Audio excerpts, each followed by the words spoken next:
Les yeux de la louve étaient comme des mares de douleur, sauvages de peur, mais ternis par l'épuisement. Sarah se figea dans la clairière, sa petite silhouette soudainement raide tandis que l'imposant loup d'Alaska boitait vers elle, un gémissement désespéré s'échappant de sa gorge. Du sang avait agglutiné la fourrure autour de sa patte avant, où des dents de métal avaient mordu profondément dans la chair. Derrière elle, elle entendit le chuchotement urgent de son grand-père, qui se transforma en un halètement étranglé. « Sarah, ne bouge pas Jacques », siffla-t-il, sa main burinée cherchant le fusil accroché dans son dos. Les oreilles de la louve s'aplatirent lorsqu'elle capta son odeur, mais au lieu de reculer, elle fit un autre pas hésitant vers l'enfant. C'est alors que Jacques le vit, les mamelles gonflées pendant lourdement sous son ventre, l'intelligence désespérée dans ses yeux ambrés. Ce n'était pas n'importe quelle louve piégée et mourante dans le désert d'Alaska. C'était une mère séparée de ses petits. « Mon Dieu, Jacques » murmura-t-il, une froide terreur l'envahissant tandis que la prise de conscience se faisait jour. Quelque part dans ces bois, des louveteaux affamés attendaient, gémissant pour du lait qui ne viendrait jamais à moins qu'il ne fasse un choix qui allait à l'encontre de tout ce qu'il avait cru autrefois. Le piège, son piège, avait assuré une condamnation à mort, non seulement pour cette louve, mais pour toute une famille luttant pour survivre dans la nature impitoyable de l'île de Sénof. Laissez un j'aime et partagez vos pensées dans les commentaires, ainsi que la ville d'où vous regardez. À présent, continuons avec l'histoire. Jacques Miller n'avait pas toujours été la figure silencieuse et solitaire qui errait maintenant dans le désert d'Alaska à la recherche d'or et peut-être de quelque chose que l'argent ne pouvait pas acheter, la paix. Autrefois, son rire résonnait dans tout le pavillon de chasse où d'autres trappeurs se réunissaient pour partager des récits de la piste. C'était avant l'hiver 39, lorsque la grippe avait balayé leur petite communauté comme un incendie, emportant sa fille Émilie et son gendre Robert en l'espace d'une semaine terrible, laissant derrière eux leur fille de 8 ans, Sarah, et un trou dans le cœur de Jacques qu'aucune quantité de whisky ne pouvait combler. L'ancien chasseur de loups avait alors raccroché ses pièges, du moins la plupart d'entre eux, échangeant la violence prévisible de sa vie antérieure contre l'incertitude tranquille de la prospection aurifère le long du ruisseau Coho. Ses mains burinées, autrefois fermes avec un fusil, fouillaient maintenant les lits du ruisseau froid avec la patience douce d'un homme cherchant la rédemption plutôt que la fortune. Sarah Miller avait les yeux de sa mère, d'un bleu profond, comme le ciel d'Alaska au crépuscule, et le menton obstiné de son père, mais la résilience qui lui avait permis de survivre à la perte était entièrement la sienne.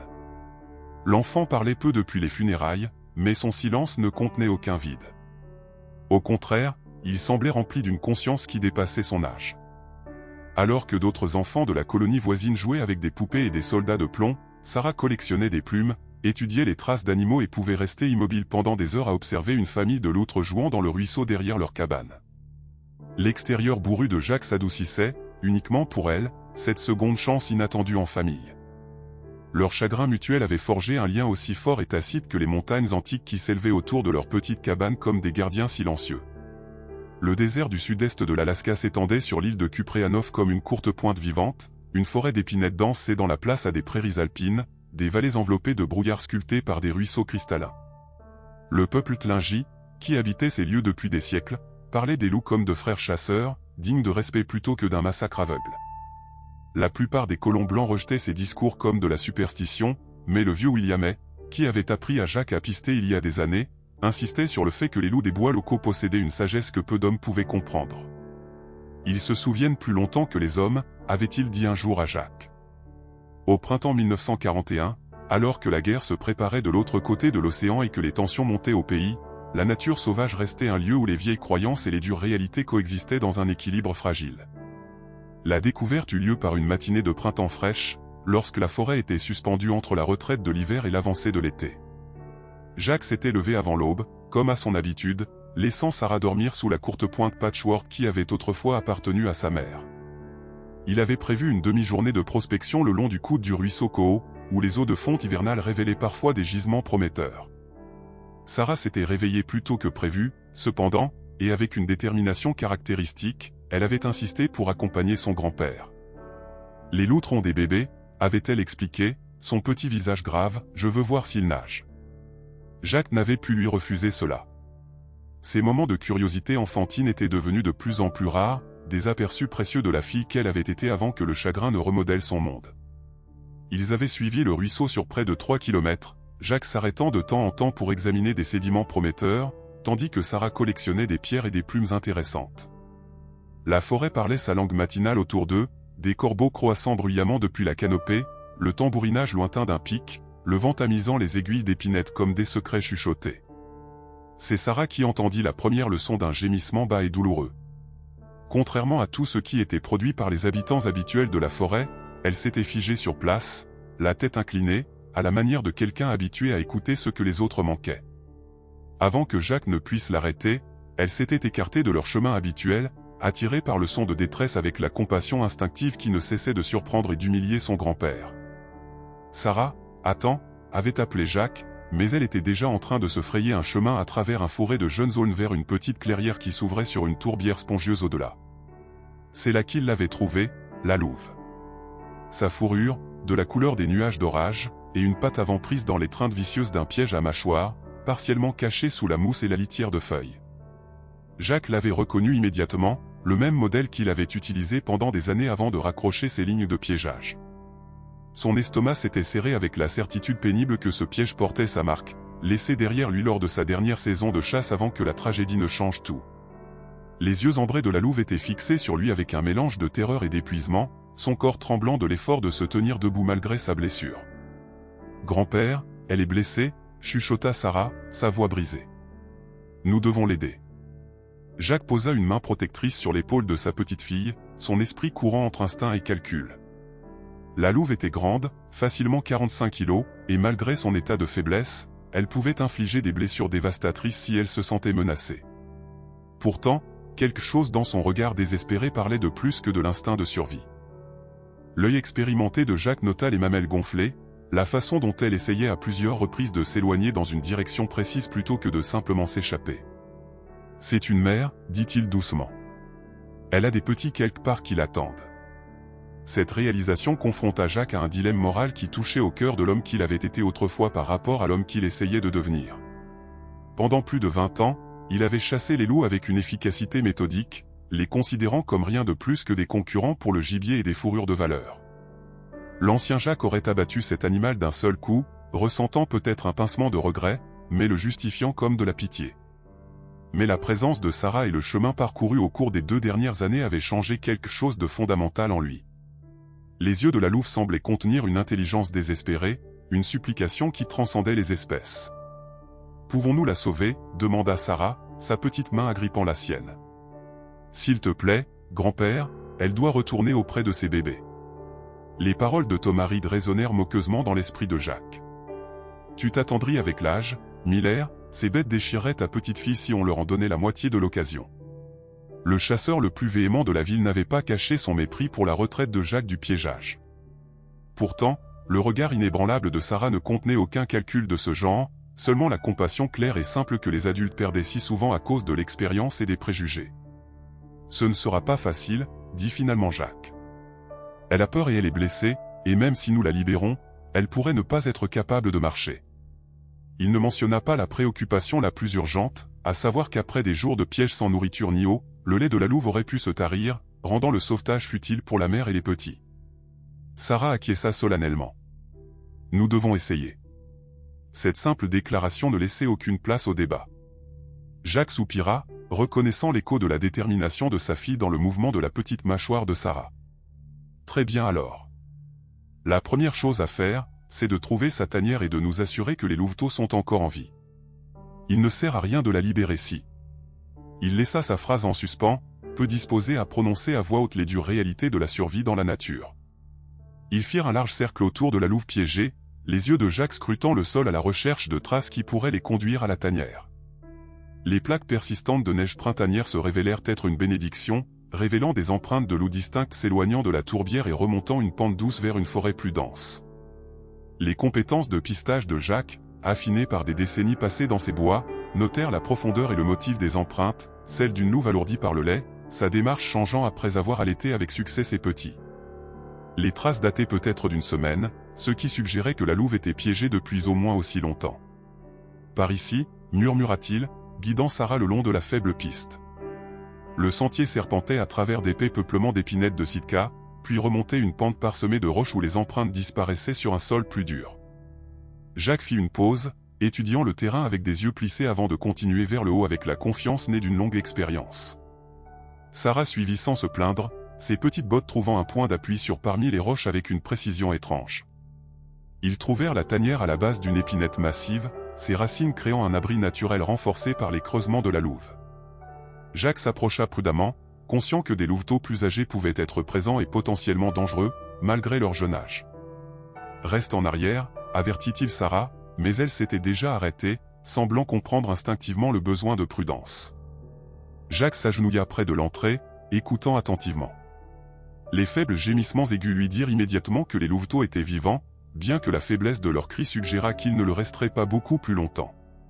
Prudemment, il regarda dans l'obscurité de la tanière, ses yeux s'adaptant progressivement jusqu'à ce qu'il puisse distinguer 4 petites formes blotties les unes contre les autres pour se réchauffer, de minuscules paquets de fourrure grise et noire, les yeux à peine ouverts, les côtes visibles sous leur fine fourrure. La faim avait manifestement fait des ravages, mais remarquablement, les 4 louveteaux avaient survécu à l'absence de leur mère. « Ils sont vivants », dit-il à Sarah, sa voix rauque d'une émotion qu'il ne pouvait nommer. 4 d'entre eux.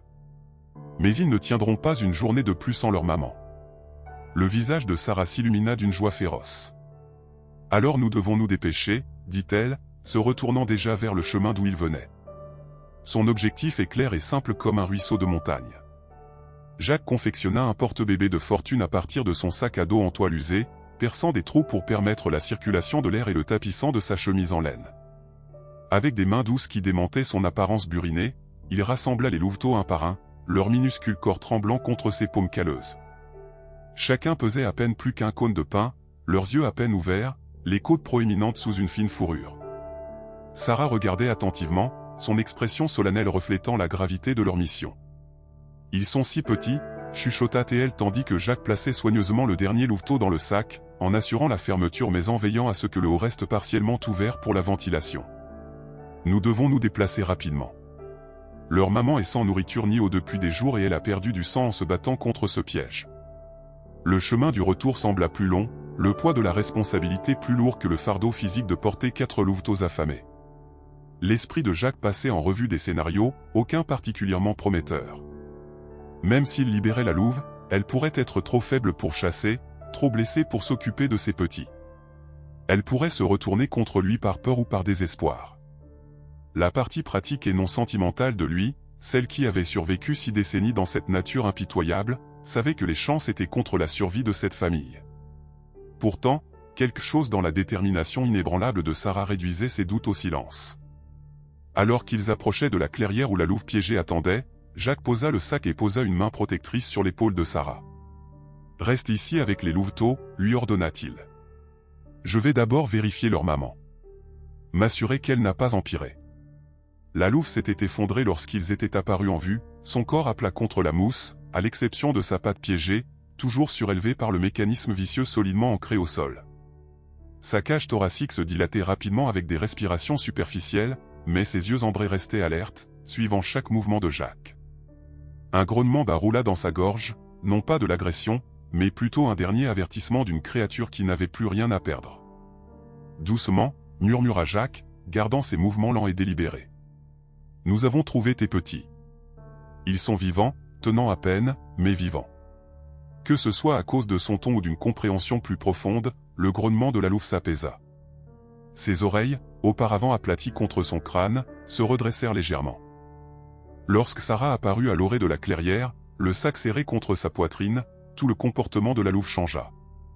Elle lutta pour se lever, un gémissement aigu s'échappant de sa gorge, les yeux fixés sur le paquet que Sarah portait. Le son était si ouvertement maternel que Jacques sentit une constriction dans sa poitrine, des souvenirs de sa propre fille refaisant surface malgré lui. « Approche-les », ordonna Jacques à Sarah. « Mais arrête quand je te le dirai. » Sarah s'approcha lentement, parlant doucement au louveteau dans ses bras. « Tout va bien, nous avons trouvé ta maman. Elle est blessée, mais grand-père va l'aider. » Lorsqu'ils furent à environ 5 mètres de la louve piégée, Jacques leva la main, signalant à Sarah de s'arrêter prudemment. Il prit le sac d'elle et le posa sur le sol, l'ouvrant complètement pour révéler les louveteaux se tortillant à l'intérieur. L'effet sur la louve fut immédiat et profond. Elle redoubla d'efforts, luttant contre le piège, ses gémissements prenant une qualité désespérée. Cela incita Jacques à prendre une décision. « Reste ici », dit-il fermement à Sarah. « Ne bouge pas à moins que je ne te le dise. » Gardant ses mouvements lents et prévisibles, Jacques sortit les louveteaux un par un et les plaça sur la mousse douce, un peu plus près de leur mère, mais toujours à une distance de sécurité. Les minuscules loups titubèrent incertains, leur museau s'agitant frénétiquement jusqu'à ce qu'ils captent l'odeur de leur mère. Avec un instinct qui primait sur la faiblesse, ils commencèrent à se diriger vers elle, leur progression hésitante mais déterminée. La louve resta immobile maintenant, son attention entièrement concentrée sur ses petits qui approchaient. La réunion, lorsqu'elle eut lieu, fut un moment d'une émotion si brute que Jacques se surprit à détourner le regard, se sentant comme un intrus dans quelque chose de sacré. Les louveteaux atteignirent leur mère, s'enfouissant contre son flanc à la recherche de chaleur et de lait. La louve commença immédiatement à les nettoyer, sa langue passant sur chaque minuscule corps avec une douceur méticuleuse, malgré sa propre détresse évidente. « Grand-père » chuchota Sarah, les larmes coulant librement sur ses joues couvertes de taches de rousseur.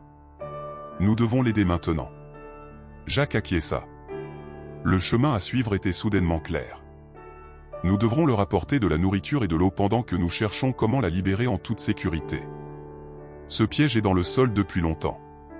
Le mécanisme de déclenchement pourrait être rouillé. Leur conversation à voix basse fut interrompue par le craquement distinctif d'une branche se brisant sous un pied, un son qu'aucune créature de la forêt ne ferait.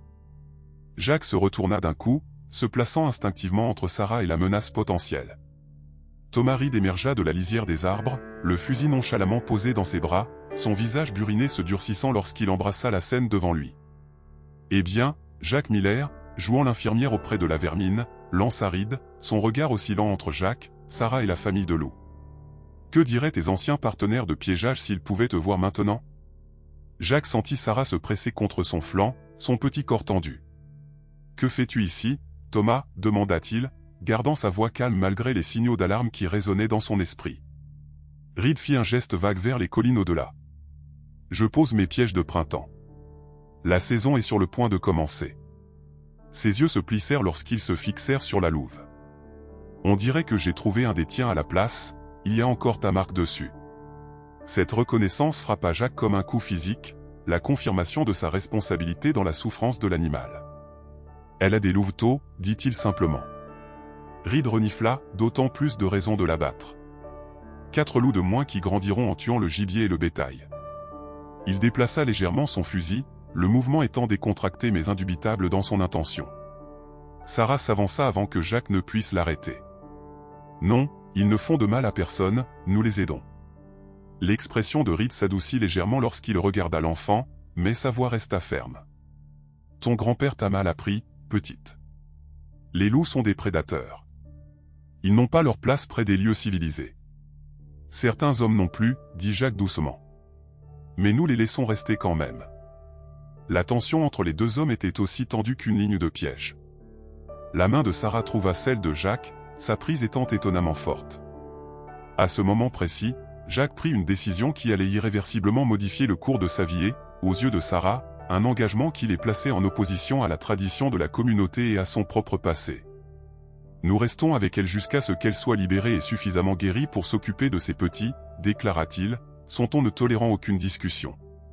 Tu peux aider ou tu peux partir, Thomas, mais je ne te laisserai pas leur faire du mal. » La mâchoire de Reed se serra, ses jointures blanchissant contre la crosse de son fusil pendant plusieurs battements de cœur. Les seuls sons étaient les doux gémissements des louveteaux qui tétaient et le murmure du vent à travers les branches d'épinette au-dessus de leur tête. Finalement, Reed secoua lentement la tête.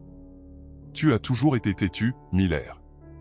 Si cela revient aux oreilles de la ville, et cela reviendra, les gens n'apprécieront pas que tu choisisses les loups plutôt que les tiens. » Il recula, ajoutant d'un ton menaçant, « Je vais surveiller. Au premier signe de problème, je n'hésiterai pas à faire ce qui doit être fait. » Alors que les pas de Reed s'estompaient dans la forêt, Jacques réalisa qu'ils tremblaient, non pas de peur, mais de l'ampleur de ce qu'ils avaient entrepris. La voix de Sarah rompit ses pensées. « Nous faisons ce qu'il faut, dit-elle simplement, son regard se tournant vers la louve et ses louveteaux qui tétaient. Maman disait toujours que ce qui est juste n'est pas toujours facile. » Jacques regarda sa petite fille, cet enfant qui avait enduré plus de pertes en 8 ans que beaucoup n'en affronteraient dans toute une vie, et ressentit une poussée de protection féroce qui s'étendait au-delà d'elle à la louve blessée et à ses petits vulnérables. À ce moment précis, les frontières entre la famille humaine et la famille sauvage semblèrent s'estomper, unies par la volonté universelle de protéger, d'élever et de survivre. « Ta maman avait raison à ce sujet, acquiesça-t-il doucement. Maintenant, nous ferions mieux d'installer le campement. » nous avons quelques longs jours devant nous. L'aube se leva avec le respect silencieux particulier à la nature sauvage de l'Alaska, cette lumière pâle filtrant à travers les branches d'épinette pour moucheter la mousse où Jack avait construit un campement de fortune.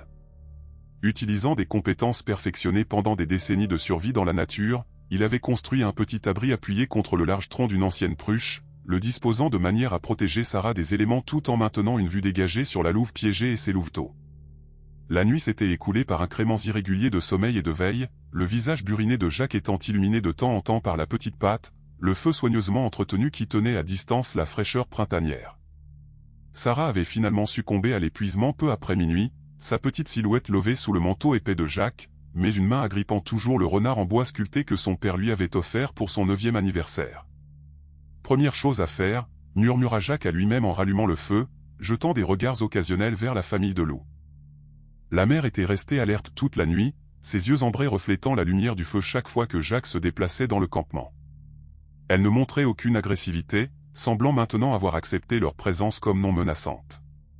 Oh, la lassitude restait évidente dans le mouvement de ses oreilles et la tension dans ses puissantes épaules. Les louveteaux avaient été jusqu'à ce que leur minuscule ventre soit distendu, puis s'étaient effondrés dans le sommeil profond du temporairement rassasié. Jack pouvait voir leurs côtes encore visibles sous une fine fourrure. Ils avaient besoin de plus de nourriture que leur mère affamée ne pouvait actuellement leur fournir. La première priorité de Jack était d'obtenir de la nourriture à la fois pour eux-mêmes et pour le loup. Utilisant de la corde de son kit de prospection, il posa plusieurs collets à lapins dans des endroits prometteurs le long des sentiers de gibier voisins. Des années de chasse lui avaient appris à reconnaître les signes subtils des mouvements d'animaux, bien qu'il ait largement abandonné le piégeage des prédateurs, les compétences restaient utiles pour assurer la subsistance. Il retourna au campement avec un fagot de légumes verts printaniers comestibles, des crosses de fougères, de jeunes feuilles de pissenlit et des oignons sauvages qui compléteraient leurs maigres provisions jusqu'à ce que les collets donnent des résultats. Sarah s'éveilla à son retour, frottant le sommeil de ses yeux avec de petits poings. Ses premiers mots ne furent pas à propos d'elle-même ou de son propre confort, mais à propos de leur charge. « Comment va-t-elle, grand-père » ? « Elle tient le coup, » répondit Jack, mettant de l'eau à bouillir dans leur petite marmite en étain. « Mais elle a besoin de protéines pour faire du lait pour ses petits affamés. J'ai posé des collets. Avec de la chance, nous aurons du lapin pour le dîner, nous tous. » Il jeta un regard significatif vers le loup. Sarah acquiesça solennellement, acceptant cette nécessité sans la délicatesse que beaucoup d'enfants de son âge pourraient afficher. La perte l'avait vieilli au-delà de ses années. De bien des façons, cependant, Jack se battait quotidiennement pour préserver ce qui restait de son enfance.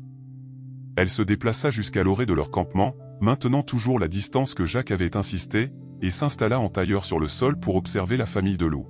« Je crois que je vais l'appeler Luna », annonça Sarah après plusieurs minutes de contemplation silencieuse, parce que sa fourrure ressemble à la lune lorsqu'elle est derrière les nuages. Jack réprima un sourire à ce besoin typiquement enfantin de nommer les choses, de les rendre familières et donc moins effrayantes. Il serait peut-être préférable de ne pas trop s'attacher, avertit-il doucement. Les choses sauvages appartiennent à la nature.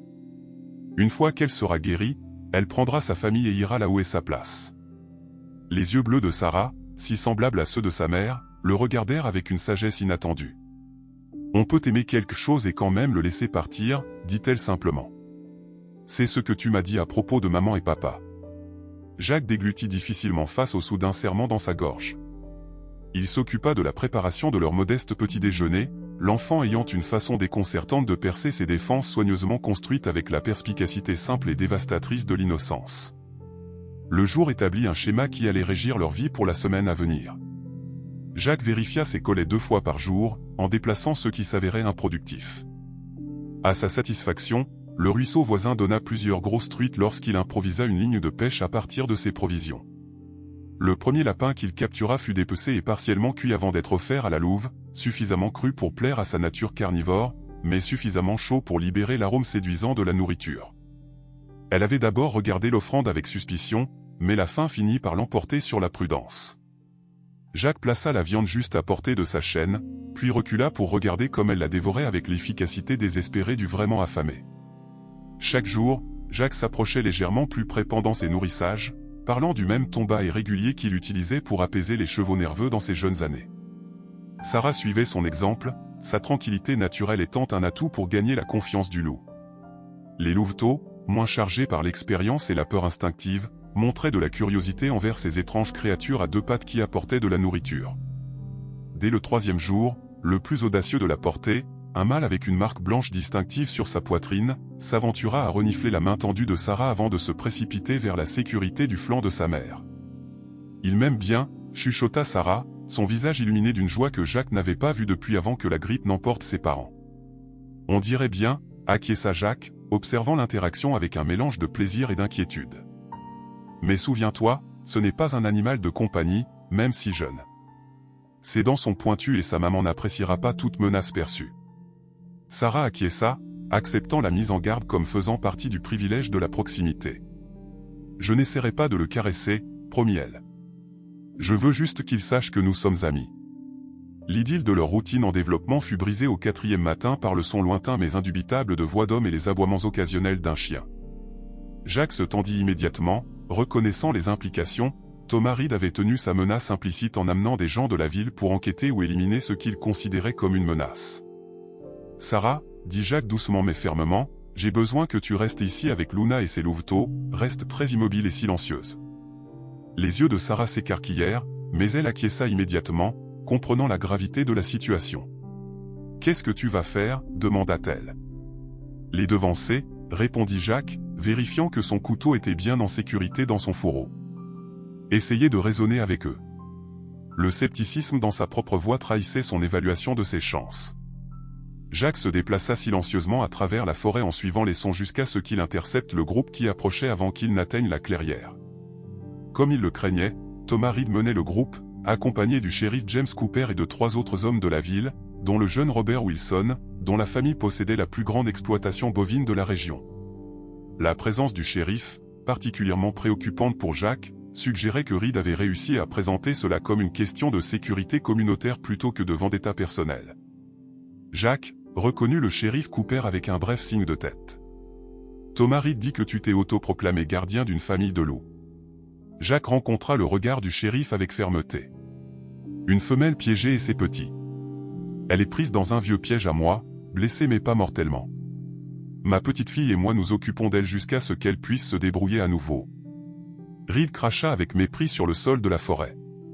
Tu vois, James, je te l'avais dit qu'il avait perdu la tête à soigner des loups alors qu'il décime les moutons de Peterson et les veaux de Wilson. Ce n'est pas possible, rétorqua Jacques d'un ton égal. Cette louve est piégée depuis au moins une semaine. Quoi que ce soit qui chasse le bétail, ce n'est pas elle. Robert Wilson s'avança, son jeune visage rouge de colère. Mon père a perdu 3 veaux le mois dernier. Les loups ne font pas la distinction entre un ranch et un autre. C'est toujours la même meute. Pas nécessairement, commença Jacques, mais le shérif Cooper leva la main pour faire taire l'escalade de la dispute. Jacques, je comprends que tu te sentes responsable, puisque c'est ton piège, dit-il raisonnablement. Mais tu connais la politique du comté concernant les prédateurs. Si elle est blessée, la chose humaine est de la battre. Nous pouvons emmener les petits chez le docteur Bennett. Peut-être que le zoo de Juneau les prendrait. La suggestion, bien qu'offerte avec une compassion apparente, glaça Jacques jusqu'aux os. Il savait ce qui attendait les loups dans les eaux primitives de l'époque, de petits enclos de béton ou de magnifiques créatures qui erraient normalement sur des centaines de kilomètres étaient réduites à des ombres névrotiques d'elles-mêmes, arpentant sans cesse derrière des barreaux de fer pour le divertissement des foules de badauds. Elle n'est pas hors de portée de la guérison, insista Jacques. Encore quelques jours et elle sera assez forte pour déplacer les petits vers un nouveau territoire, loin des ranchs. Tu ne peux pas garantir ça, interrompit Reed. Les loups se souviennent des terrains d'alimentation. Une fois qu'ils ont goûté au bétail, ils reviennent. La conversation tourna en rond sans résolution, les positions se durcissant à chaque échange. Jacques était pleinement conscient du temps qui passait, de Sarah seule, avec la famille de loups potentiellement exposés au danger soit de l'animal sauvage, soit des hommes qui approchaient. Finalement, le shérif Cooper soupira, ajustant son chapeau avec un geste de décision réticente. « Je suis désolé, Jacques, je comprends ta position, mais mon devoir est la sécurité de cette communauté. Nous allons nous rendre à ton camp et évaluer la situation nous-mêmes. » James, dit Jacques, abandonnant la persuasion pour un appel direct. Il y a une fillette de 8 ans là-bas qui a investi tout son cœur dans le sauvetage de cet animal. Quoi que tu décides, souviens-toi de ça. Un éclair d'inconfort traversa les traits burinés du shérif, mais il acquiesça gravement. Je garderai ça à l'esprit. Ce qu'ils trouvèrent en atteignant la clairière stoppa les hommes dans leur élan. Sarah était assise en tailleur sur la mousse, toujours à la distance de sécurité prescrite de la louve, lisant à voix haute un petit livre d'histoire pour enfants aux pages cornées. Sa voix portait clairement dans l'air calmé, bien que la forêt soit sombre et remplie de dangers, la petite fille n'avait pas peur, car elle savait que le courage n'était pas l'absence de peur, mais le triomphe sur celle-ci. La louve était allongée à observer, les oreilles dressées vers l'avant, comme si elle écoutait réellement la voix de l'enfant humaine. Plus remarquable encore, les 4 petits jouets près de Sarah, se culbutant parfois les uns sur les autres dans leur exubérance, démontrant un confort avec la proximité humaine qui démentait leur nature sauvage. Le shérif Cooper retira son chapeau, un geste inconscient de respect pour le tableau devant lui. Même Thomas Reed sembla momentanément sans voix, son fusil s'abaissant légèrement alors qu'il contemplait la scène. Sarah, prenant conscience de leur audience, marqua soigneusement sa page dans le livre avant de lever les yeux, son expression passant de la surprise à la détermination lorsqu'elle remarqua les armes portées par les nouveaux arrivants. « Vous ne pouvez pas leur faire de mal », déclara-t-elle avec la simplicité directe d'un enfant. « Ils vont mieux. » L'impasse qui suivit mit à l'épreuve la résolution de toutes les personnes présentes. Eleanor Thompson, l'institutrice locale, qui avait entendu parler de la confrontation et s'était précipitée pour les rejoindre, devint une alliée inattendue, ayant enseigné à Sarah depuis son arrivée en ville. L'affection de mademoiselle Thompson pour l'enfant tranquille et touché par le deuil était évidente dans sa défense farouche. James Cooper, si vous traumatisez cet enfant en abattant un animal qu'elle a soigné jusqu'à la guérison juste devant ses yeux, déclara-t-elle, sa voix normalement douce, tranchante de conviction, je veillerai personnellement à ce que tous les parents de cette communauté sachent exactement quel genre d'homme applique nos lois. Le shérif, pris entre des obligations concurrentes envers la sécurité communautaire et la compassion, proposa finalement un compromis, que Jacques ait une semaine pour réhabiliter la louve jusqu'au point où elle pourrait voyager avec ses petits. Le docteur Rachel Bennett, la vétérinaire de la ville, fournirait des soins médicaux appropriés pour la patte blessée. Si, après ce temps, la louve montrait le moindre signe d'agression ou d'incapacité à survivre indépendamment, des mesures plus permanentes seraient envisagées. Et le shérif Cooper ajouta, fermement, en regardant directement Thomas Reed, pendant cette semaine, aucune chasse ou piégeage ne doit avoir lieu dans un rayon de 8 km autour de cet endroit. Quiconque viole cette directive devra répondre directement à moi. Le visage de Reed s'assombrit d'une fureur à peine réprimée, mais avec les yeux de la communauté rivés sur lui, il ne put qu'acquiescer sèchement avant de s'éloigner en traînant les pieds, suivi de ses partisans restants. Alors que la confrontation se dispersait, Jacques se retrouva debout à côté du docteur Bennett, une femme pragmatique dans la quarantaine dont l'expertise avec les animaux était respectée dans toute la région. « Laissez-moi voir à quoi nous avons affaire », dit-elle sans préambule, posant son sac médical et s'approchant de la louve piégée avec une confiance professionnelle. À la stupéfaction de Jacques, Luna, car il avait inconsciemment adopté le nom de Sarah pour l'animal, observa la nouvelle venue avec méfiance, mais sans agression manifeste. L'examen du docteur Bennett fut minutieux mais efficace, 2 orteils pris dans le piège, une lacération importante, mais aucun dommage osseux apparent. Elle signala une déshydratation, une malnutrition, mais pas d'infection. Pourtant, étonnamment, avec un nettoyage approprié, des antibiotiques et une nutrition adéquate, elle pourrait se rétablir complètement. Elle jeta un coup d'œil au petit qui tétait. C'est une bonne mère, elle a continué à produire du lait malgré sa propre condition. Ce genre de dévouement mérite une chance. La validation d'un professionnel de la santé renforça la détermination de Jacques. Sous la direction du docteur Bennett, ils établirent un plan de réhabilitation plus structuré. Le piège fut soigneusement ouvert, juste assez pour permettre le traitement de la blessure sans libérer complètement la louve, une précaution contre une fuite prématurée qui pourrait mettre en danger sa guérison. De la nourriture appropriée était livrée quotidiennement, de la viande fraîche qui aiderait à reconstruire sa force et à soutenir la production de lait. Le docteur Bennett montra à Jacques comment mélanger une pâte nutritive qui pouvait être administrée directement aux petits, en complément du lait de leur mère pendant sa convalescence. La nouvelle de la situation inhabituelle se répandit rapidement dans la petite communauté, créant des factions distinctes.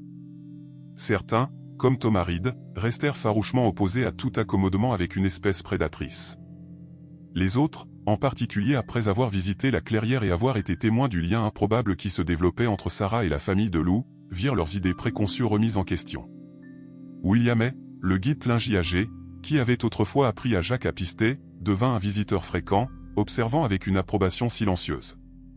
Mon peuple a des histoires, raconta-t-il à Jacques un soir alors qu'ils partageaient un café près du feu. Sarah, déjà endormie dans leur abri amélioré, un loup a sauvé l'enfant d'un grand chef, l'a emmené en lieu sûr pendant une terrible tempête. À partir de ce jour, le chef décréta qu'aucun loup ne serait jamais chassé par son peuple. Il sirota son café pensivement. Peut-être que les vieilles histoires redeviennent nouvelles lorsque les cœurs sont prêts à les entendre. La transformation de Sarah fut peut-être le développement le plus remarquable de tous. L'enfant calme et réservé qui semblait se replier sur elle-même après la mort de ses parents se réveilla progressivement aux possibilités de la vie. Elle parlait plus, riait occasionnellement et manifestait un intérêt passionné à apprendre tout ce que le docteur Bennett pouvait lui enseigner sur les soins aux animaux. Jacques observa cette métamorphose avec un mélange de joie et de mélancolie, reconnaissant que la guérison venait souvent de sources inattendues.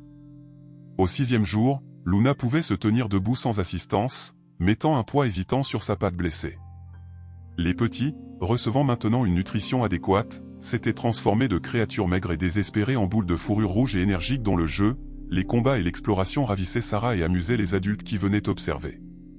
Jacques se retrouva à contempler l'approche de la date limite avec une anxiété croissante. Luna se rétablissait bien, mais restait attachée à leur campement. Serait-elle assez forte pour conduire sa famille en lieu sur le moment venu, et choisirait-elle un territoire suffisamment éloigné de l'habitation humaine pour satisfaire ceux qui considéraient son espèce comme des ennemis inhérents? Ces préoccupations pesaient lourdement sur l'esprit de Jacques alors qu'il partait vérifier ses lignes de pêche le 7e matin, laissant Sarah sous l'œil vigilant d'Eleanor Thompson. L'institutrice avait pris l'habitude d'apporter des leçons à la clairière, transformant cette circonstance inhabituelle en une opportunité d'éducation pratique sur la faune et l'écologie. Jacques appréciait son soutien et l'apprentissage continu de Sarah, mais il soupçonnait que la présence fréquente de mademoiselle Thompson avait autant à voir avec son intérêt évident pour le docteur Bennett qu'avec une opportunité éducative. Le ruisseau gargouillait paisiblement alors que Jacques s'approchait de l'eau, claire et froide, avec le ruissellement printanier des montagnes.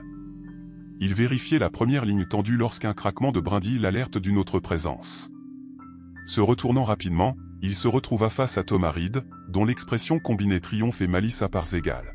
« Je pensais que tu devrais savoir, » dit Reed sans préambule, « j'ai pisté une grande meute de loups descendant de la crête nord la nuit dernière. » Au moins 12 adultes, il fit un geste vers la direction de leur camp, se dirigeant directement vers ton petit sanctuaire. Jacques sentit un poids froid s'installer dans son estomac.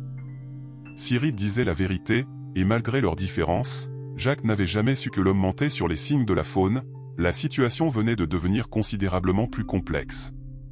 Une grande meute se déplaçant dans un territoire déjà marqué par Luna et ses petits pourrait signifier une catastrophe pour la famille vulnérable.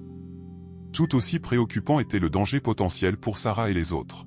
« Tu espères qu'ils tueront la femelle et les petits » dit Jacques d'un ton plat, « pour t'éviter la peine. » Reed haussa les épaules, ne confirmant ni ne niant l'accusation.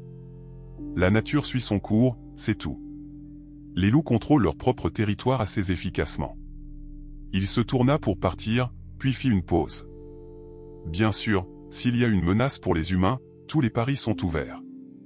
Le shérif devrait autoriser une action immédiate. La menace implicite flottait dans l'air entre eux.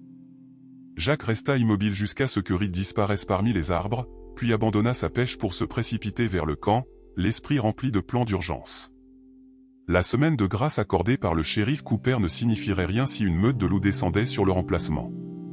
Tout ce pourquoi ils avaient travaillé, la guérison de Luna, le développement des petits, la guérison émotionnelle de Sarah, tenait soudain à un fil d'incertitude. Jacques fit irruption dans la clairière, son visage buriné marqué par l'urgence. Eleanor Thompson leva les yeux de la leçon d'identification de plantes qu'elle donnait à Sarah, sentant immédiatement le trouble dans le comportement du vieil orpailleur. Sarah, assise en tailleur sur un morceau de mousse avec un cahier sur les genoux, se figea au milieu de sa phrase. « Qu'est-ce qu'il y a, grand-père » demanda-t-elle, sa voix faible face à l'immensité de la nature sauvage qui les entourait. Jacques modula son ton avec soin, équilibrant l'honnêteté et la retenue. Reed dit qu'il y a une meute de loups qui descend de la crête nord, une grosse. Il se tourna vers Eleanor, « Où est le docteur Bennett ?»« Elle est allée en ville pour plus de provisions » répondit Eleanor inconsciemment, se rapprochant de Sarah. « Elle devrait être de retour dans l'après-midi. » Jacques acquiesça, son esprit travaillant à travers les implications et les possibilités. Luna, toujours attachée mais maintenant capable de se tenir debout et de se déplacer dans le rayon de sa chaîne, avait senti son agitation. Les oreilles de la louve étaient dressées vers l'avant, son corps alerte, son nez testant les courants d'air. Les petits, devenant de jour en jour plus coordonnés, se blottirent plus près de leur mère, répondant à ces signaux subtils de danger potentiel. Nous devons avancer notre échéancier, décida Jacques, s'adressant à la fois à Eleanor et à Sarah. Luna est assez forte pour voyager et ses petits sont assez vieux pour suivre. Si une autre meute se déplace sur ce territoire, elle ne tolérera pas une femelle solitaire avec des jeunes. La nature pratique d'Eleanor s'affirma immédiatement. De quoi as-tu besoin que je fasse?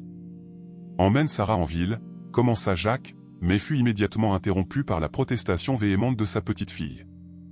Non, s'exclama Sarah, se levant d'un bond. Je ne quitterai pas Luna et les bébés. Ils ont besoin de nous. Grand-père Jacques s'agenouilla pour la rencontrer au niveau des yeux, les mains douces sur ses petites épaules. Écoute-moi. Les loups sauvages sont différents de Luna. Ils n'ont pas appris à nous faire confiance. S'ils viennent pendant que je suis là, je n'ai pas peur, insista-t-elle, son menton levé dans cette inclinaison têtue qui rappelait tant sa mère, et Luna nous protégera. C'est exactement ce qui m'inquiète, dit Jacques doucement. Elle pourrait essayer de nous protéger, nous, ces petits, contre une douzaine de loups adultes. Elle serait tuée, Sarah. La dure réalité de ces mots pénétra la détermination de Sarah. Sa lèvre inférieure trembla brièvement avant qu'elle ne se maîtrise. Alors nous devons l'aider à s'échapper avant qu'il n'arrive. Jacques échangea un regard avec Eleanor, qui acquiesça presque imperceptiblement. Ils reconnurent tous deux que forcer Sarah à partir infligerait une autre blessure émotionnelle à un enfant qui avait déjà enduré trop de pertes. Mieux valait l'intégrer dans une solution qui pourrait fonctionner pour tout le monde. Très bien, concéda Jacques, mais tu suis mes instructions exactement. Pas de discussion. Il se tourna vers Eleanor, si tu es disposé à rester, je pourrais avoir besoin d'aide, mais je ne t'en voudrais pas de retourner en sécurité. Eleanor Thompson redressa sa posture, rentrant une mèche de cheveux auburn derrière son oreille avec un calme délibéré. J'enseigne à des élèves de 3e année, Monsieur Miller. Je pense que je peux gérer une petite aventure dans la nature sauvage. Les préparatifs commencèrent immédiatement. Jacques retira les dernières entraves de la patte blessée de Luna, travaillant lentement sous le regard attentif de la louve. La lacération avait remarquablement bien guéri grâce aux soins du docteur Bennett, laissant une cicatrice rose qui finirait par être cachée par la fourrure. Luna testa son poids sur la patte avec prudence au début, puis avec une confiance croissante. « Bonne fille », chuchota Sarah depuis sa position à quelques mètres de là, « tu vas beaucoup mieux maintenant. » Jacques rassembla leurs provisions essentielles, prévoyant d'escorter la famille de loup vers une vallée isolée de l'autre côté de la montagne Caprin, qui offrirait une protection naturelle et un gibier abondant, loin des établissements humains. Eleanor aida Sarah à assembler un petit sac avec de la nourriture pour les petits au cas où ils auraient du mal à suivre le rythme de leur mère. Leur activité concentrée fut interrompue par le son indubitable de plusieurs personnes approchant à travers la forêt. Jacques se tendit, sa main se dirigeant instinctivement vers le couteau à sa ceinture. La réaction de Luna fut plus prononcée, un grognement sourd grondant de sa gorge alors qu'elle se positionnait entre les humains qui approchaient et ses petits. Thomas Reed émergea le premier de la lisière des arbres, mais il n'était pas seul. Le shérif Cooper suivait de près, accompagné de 4 autres hommes de la ville, dont Robert Wilson et son père, Elias, le plus grand éleveur de bétail de la région. Plus inquiétante était la présence de 3 chiens de chasse tirant sur leur laisse, leur excitation évidente à la prise de l'odeur des loups. « Qu'est-ce que c'est que cette histoire, Thomas » demanda Jacques, remarquant avec alarme que chaque homme portait un fusil. « Le shérif nous a donné jusqu'à demain. » Le mince sourire de Reed n'avait aucune chaleur. « Les circonstances changent lorsque la sécurité publique est en jeu, Miller, ces nouveaux loups dont je t'ai parlé, ils ont tué 2 des génisses primés de Wilson la nuit dernière. Ils les ont laissés à moitié manger juste au-delà de son pâturage nord. » Elias Wilson s'avança, son visage normalement jovial durci par la colère et le chagrin. 20 ans à construire cette lignée, Jacques, le meilleur stock du sud-est de l'Alaska, détruit en une nuit. Le shérif Cooper parut sincèrement désolé en s'adressant à Jacques. « Je suis désolé, mais cela change la donne. Nous ne pouvons pas avoir plusieurs meutes de loups établissant des territoires de chasse près des établissements. L'accord était fondé sur le déplacement de tes loups loin de l'habitation humaine et maintenant nous avons la preuve qu'ils chassent déjà le bétail. » Ce n'était pas Luna, protesta Sarah, se rapprochant du loup attaché malgré la main retenant d'Eleanor. Elle a été ici avec nous tout le temps. Peu importe, enfant, répliqua Reed, son ton faussement sympathique, là où il y a un loup, les autres suivent. C'est la voie de la nature. Il se tourna vers le shérif Cooper. Nous devons éliminer ce lot et ensuite traquer les nouveaux venus avant qu'ils ne fassent plus de dégâts. Jack se positionna soigneusement, créant une barrière humaine entre les hommes armés et la famille de Lou. Tu as dit que nous avions jusqu'à demain, James, rappela-t-il au shérif doucement.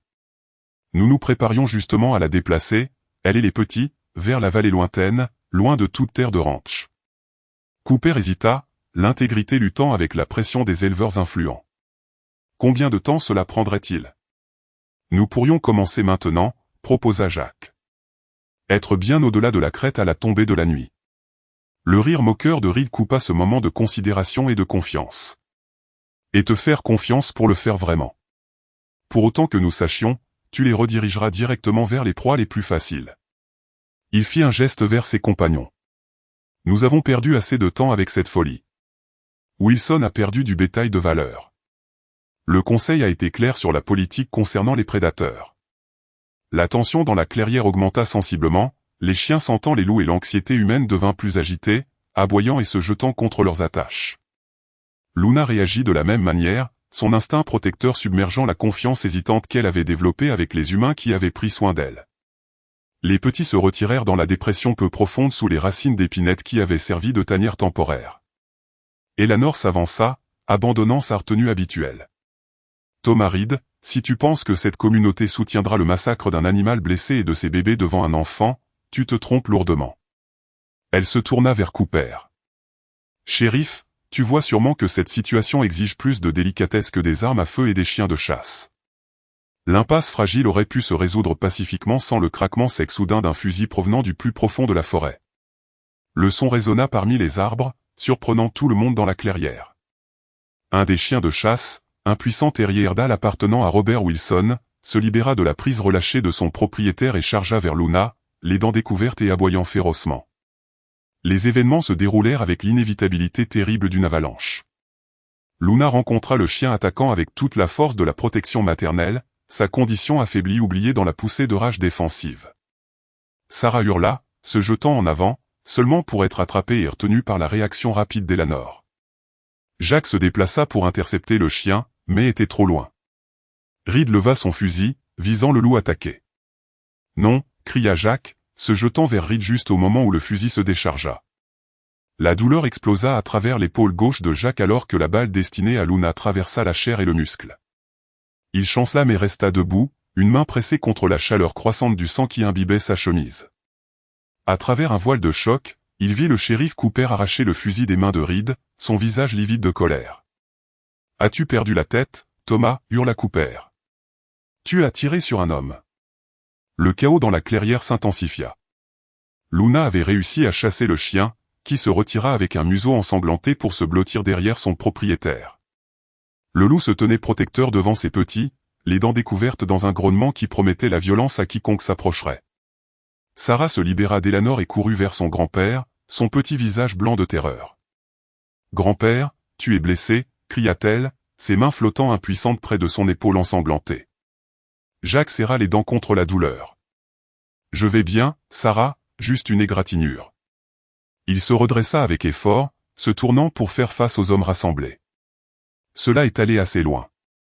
Ces animaux n'ont rien fait pour mériter l'exécution. Luna était piégée et blessée.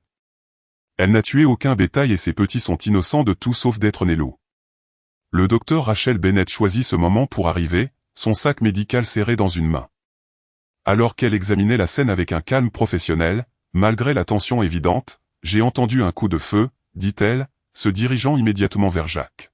« Laissez-moi voir cette blessure. » L'arrivée de la vétérinaire changea la dynamique dans la clairière car son attitude directe et son autorité médicale inspiraient le respect même des éleveurs en colère. Alors qu'elle examinait l'épaule de Jack, elle s'adressa directement au shérif Cooper. « James, fais sortir ces hommes et ces chiens d'ici avant que nous n'ayons plus de blessés. Cette situation a besoin d'une désescalade, pas d'armes à feu. » Elle tourna son regard froid vers Thomas Reed, « Et je crois que tu as des explications à donner sur le fait d'avoir tiré sur un homme non armé. » Le visage de Reed rougit d'une attitude défensive colérique. « C'était un accident. Miller a sauté devant mon cou. Je visais le loup qui attaquait le chien de Robert.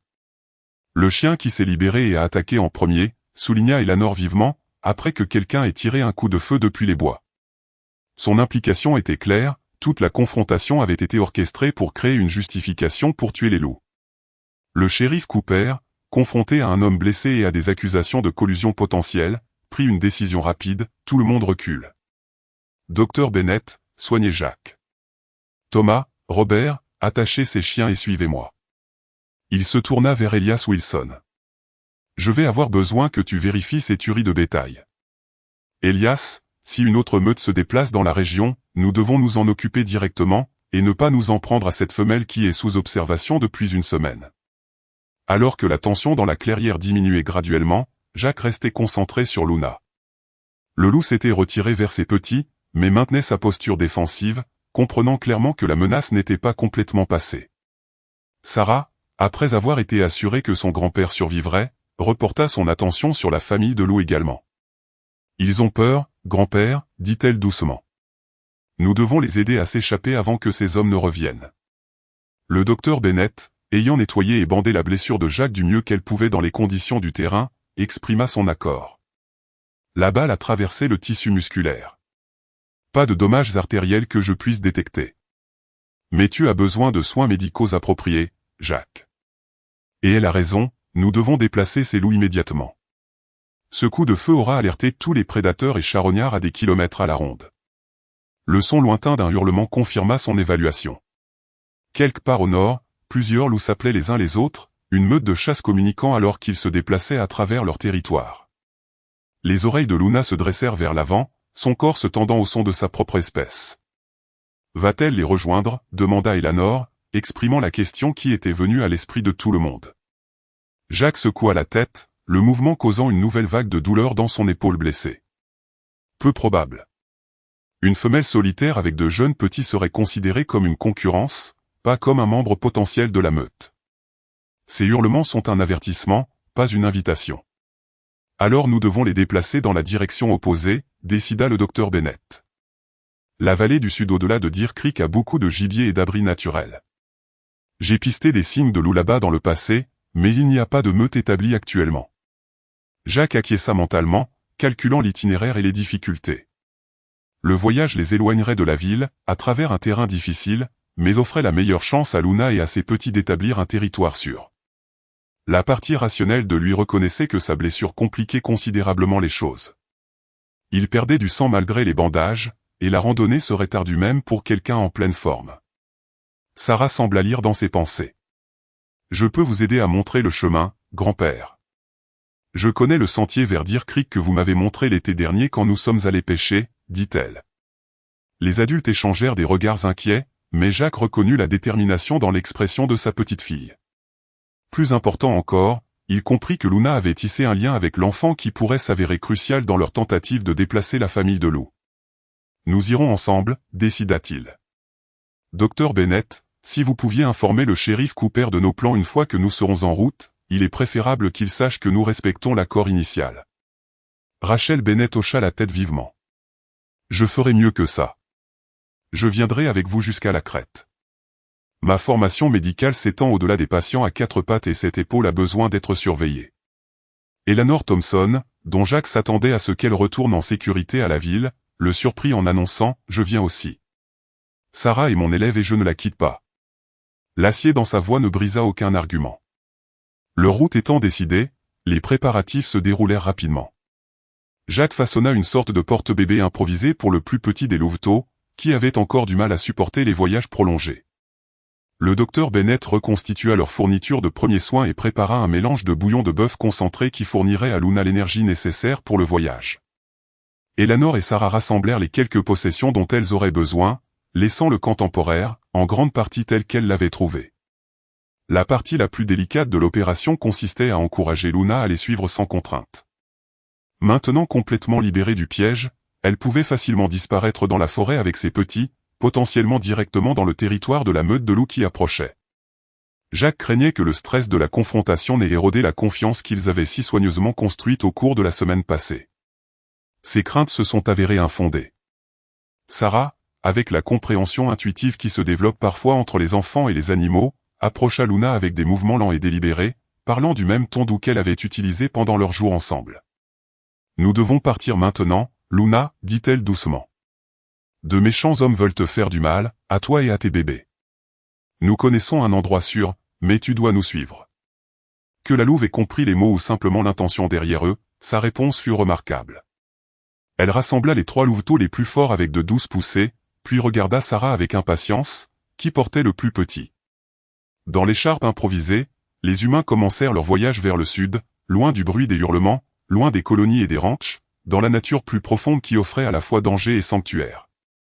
Ils se déplaçaient en file indienne, Jacques en tête, malgré sa blessure, suivi de Sarah avec le louveteau, puis Luna conduisant ses autres jeunes, avec Eleanor et le docteur Bennett fermant la marche.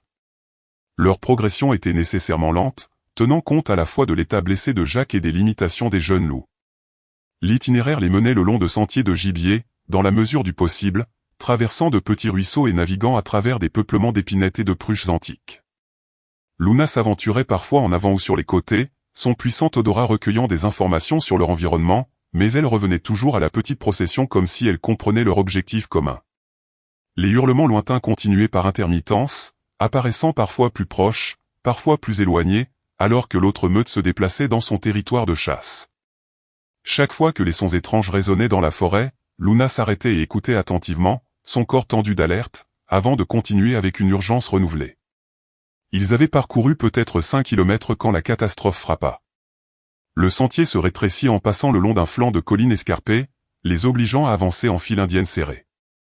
Jacques, affaibli par la perte de sang et la douleur, perdit momentanément pied sur du schiste friable. Il trébucha, faillit tomber par-dessus bord, avant de se retenir contre un jeune arbre. Le mouvement soudain envoya un choc d'agonie à travers son épaule blessée, provoquant un cri de douleur involontaire. Le son se propagea dans l'air immobile de la forêt. Un hurlement répondit de beaucoup plus près qu'avant. La meute de chasse les avait entendus et se rapprochait. Luna se figea, ses poils se hérissant alors qu'elle se positionnait entre ses petits et la direction des loups qui approchaient. « Ils nous ont trouvés », déclara le docteur Bennett d'un ton sombre, avançant pour soutenir Jacques qui luttait maintenant visiblement. « Nous devons trouver un terrain défendable rapidement. » Jacques montra du bras valide. « Il y a un affleurement rocheux à environ 800 mètres plus loin. Une grotte naturelle en dessous, je l'ai utilisée pour m'abriter pendant les tempêtes. » Ils augmentèrent leur rythme autant que possible, conscients de la distance qui diminuait rapidement entre eux et la meute de loups qui approchait. Jacques se sentait étourdi par l'effort et la perte de sang, mais se força à continuer, sachant que s'arrêter maintenant signifierait un désastre pour tous. La formation rocheuse apparut devant eux juste au moment où ils entendirent les sons indubitables de la poursuite, le doux coussinet de multiples pattes sur le tapis forestier, le craquement occasionnel des branches, les mouvements coordonnés des prédateurs traquant leur proie. Luna rassembla ses petits avec une urgence croissante, mordillant doucement les traînards pour les faire avancer. Ils atteignirent l'affleurement à peine en avance sur leurs poursuivants. L'abri naturel formé par des rochers tombés créait un espace semi-protégé avec une entrée étroite. Jacques se positionna à cette entrée, couteau dégainé. Alors qu'Eleanor et Sarah se blottissaient plus profondément à l'intérieur avec les louveteaux, le docteur Bennett se plaça aux côtés de Jacques, une branche épaisse servant d'unique arme. Luna, cependant, ne les rejoignit pas dans l'abri. Au lieu de cela, elle se posta à l'extérieur, face à la direction d'où il venait. Son langage corporel se transforma de fugitif à défenseur.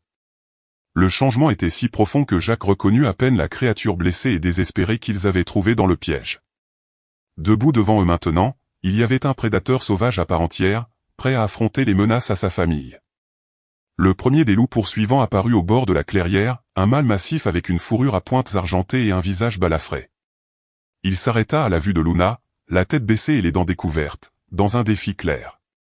Derrière lui, d'autres loups émergèrent des arbres, formant un demi-cercle d'yeux brillants et de corps puissants. Jacques compta 7 adultes, chacun éclipsant Luna en taille et en force. « Cher Dieu », murmura Eleanor de l'intérieur de l'abri, « il y en a tellement. » La confrontation qui suivit se déroula selon d'anciens schémas de domination et de territoire que les humains pouvaient observer mais jamais entièrement comprendre.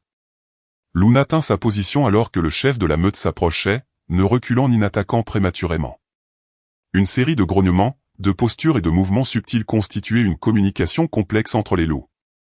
De sa position à l'entrée de l'abri, Jacques reconnut la gravité de la situation de Luna. En infériorité numérique et affaiblie par son épreuve, elle était confrontée à une mort quasi certaine en défendant ses petits contre la meute établie. Pourtant, elle resta inébranlable, l'incarnation de la protection maternelle, alors que le chef de la meute s'approchait pour ce qui serait probablement une confrontation fatale. La confrontation entre Luna et le chef de la meute s'intensifia avec une rapidité effrayante.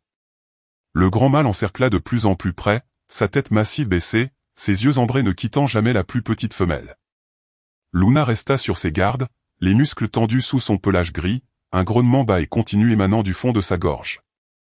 Derrière elle, les gémissements de ses petits à l'intérieur de l'abri rocheux semblaient renforcer sa détermination. Malgré les chances écrasantes, Jacques, positionné à l'entrée avec son couteau serré dans sa bonne main, se sentait complètement impuissant. Son expérience de la nature sauvage lui avait appris les réalités brutales des hiérarchies de prédateurs. Une femelle solitaire avec des petits représentait à la fois une menace et une opportunité pour une meute établie. Les petits pouvaient être tués pour éliminer la concurrence future ou parfois même absorbés dans la meute. Les deux résultats nécessitaient la défaite de la mère, généralement fatale. « N'y a-t-il rien que nous puissions faire » murmura Sarah, son petit visage pâle de peur alors qu'elle berçait le plus petit louveteau contre sa poitrine. Le docteur Bennett posa une main répressive sur l'épaule de Sarah. « C'est leur façon de faire, Sarah. Nous ne pouvons pas interférer sans aggraver les choses. » L'attaque, quand elle vint, fut explosive dans sa violence. Le chef de la meute se jeta en avant, visant la gorge de Luna dans une frappe mortelle. Luna se tordit sur le côté avec une agilité surprenante, ses dents lacérant l'épaule du plus grand loup. Le chef de la meute gémit de douleur, mais contre-attaqua immédiatement, ses mâchoires puissantes se refermant sur la patte déjà blessée de Luna. Le son de sa douleur traversa Sarah comme un coup physique. Elle s'avança, seulement pour être fermement retenue par Eleanor. « Reste en arrière », ordonna l'institutrice, sa voix inhabituellement aiguë, « tu seras tué. » Le combat continua avec une terrible efficacité, la détermination de Luna contrebalancée par la taille et la force supérieure du chef de la meute. Le sang assombrit la fourrure des deux animaux alors qu'ils encerclaient et frappaient, leurs mouvements si rapides qu'ils semblaient presque chorégraphiés. Le reste de la meute regardait attentivement, changeant parfois de position mais ne rejoignant pas encore le combat. C'était un concours de leadership régi par d'anciens protocoles. Une ruée particulièrement vicieuse fit tomber Luna, exposant son ventre vulnérable. Le chef de la meute bondit immédiatement. Les dents découvertes pour la morsure mortelle, Jacques se précipita instinctivement en avant, seulement pour être tiré en arrière par la prise étonnamment forte du docteur Bennett. « Tu ne peux pas l'aider » insista la vétérinaire d'un ton sombre. « Tu ne feras que te faire tuer. » Et ensuite, qu'est-ce qui arrive à Sarah? La réalité brutale de ces mots perça la détermination désespérée de Jacques.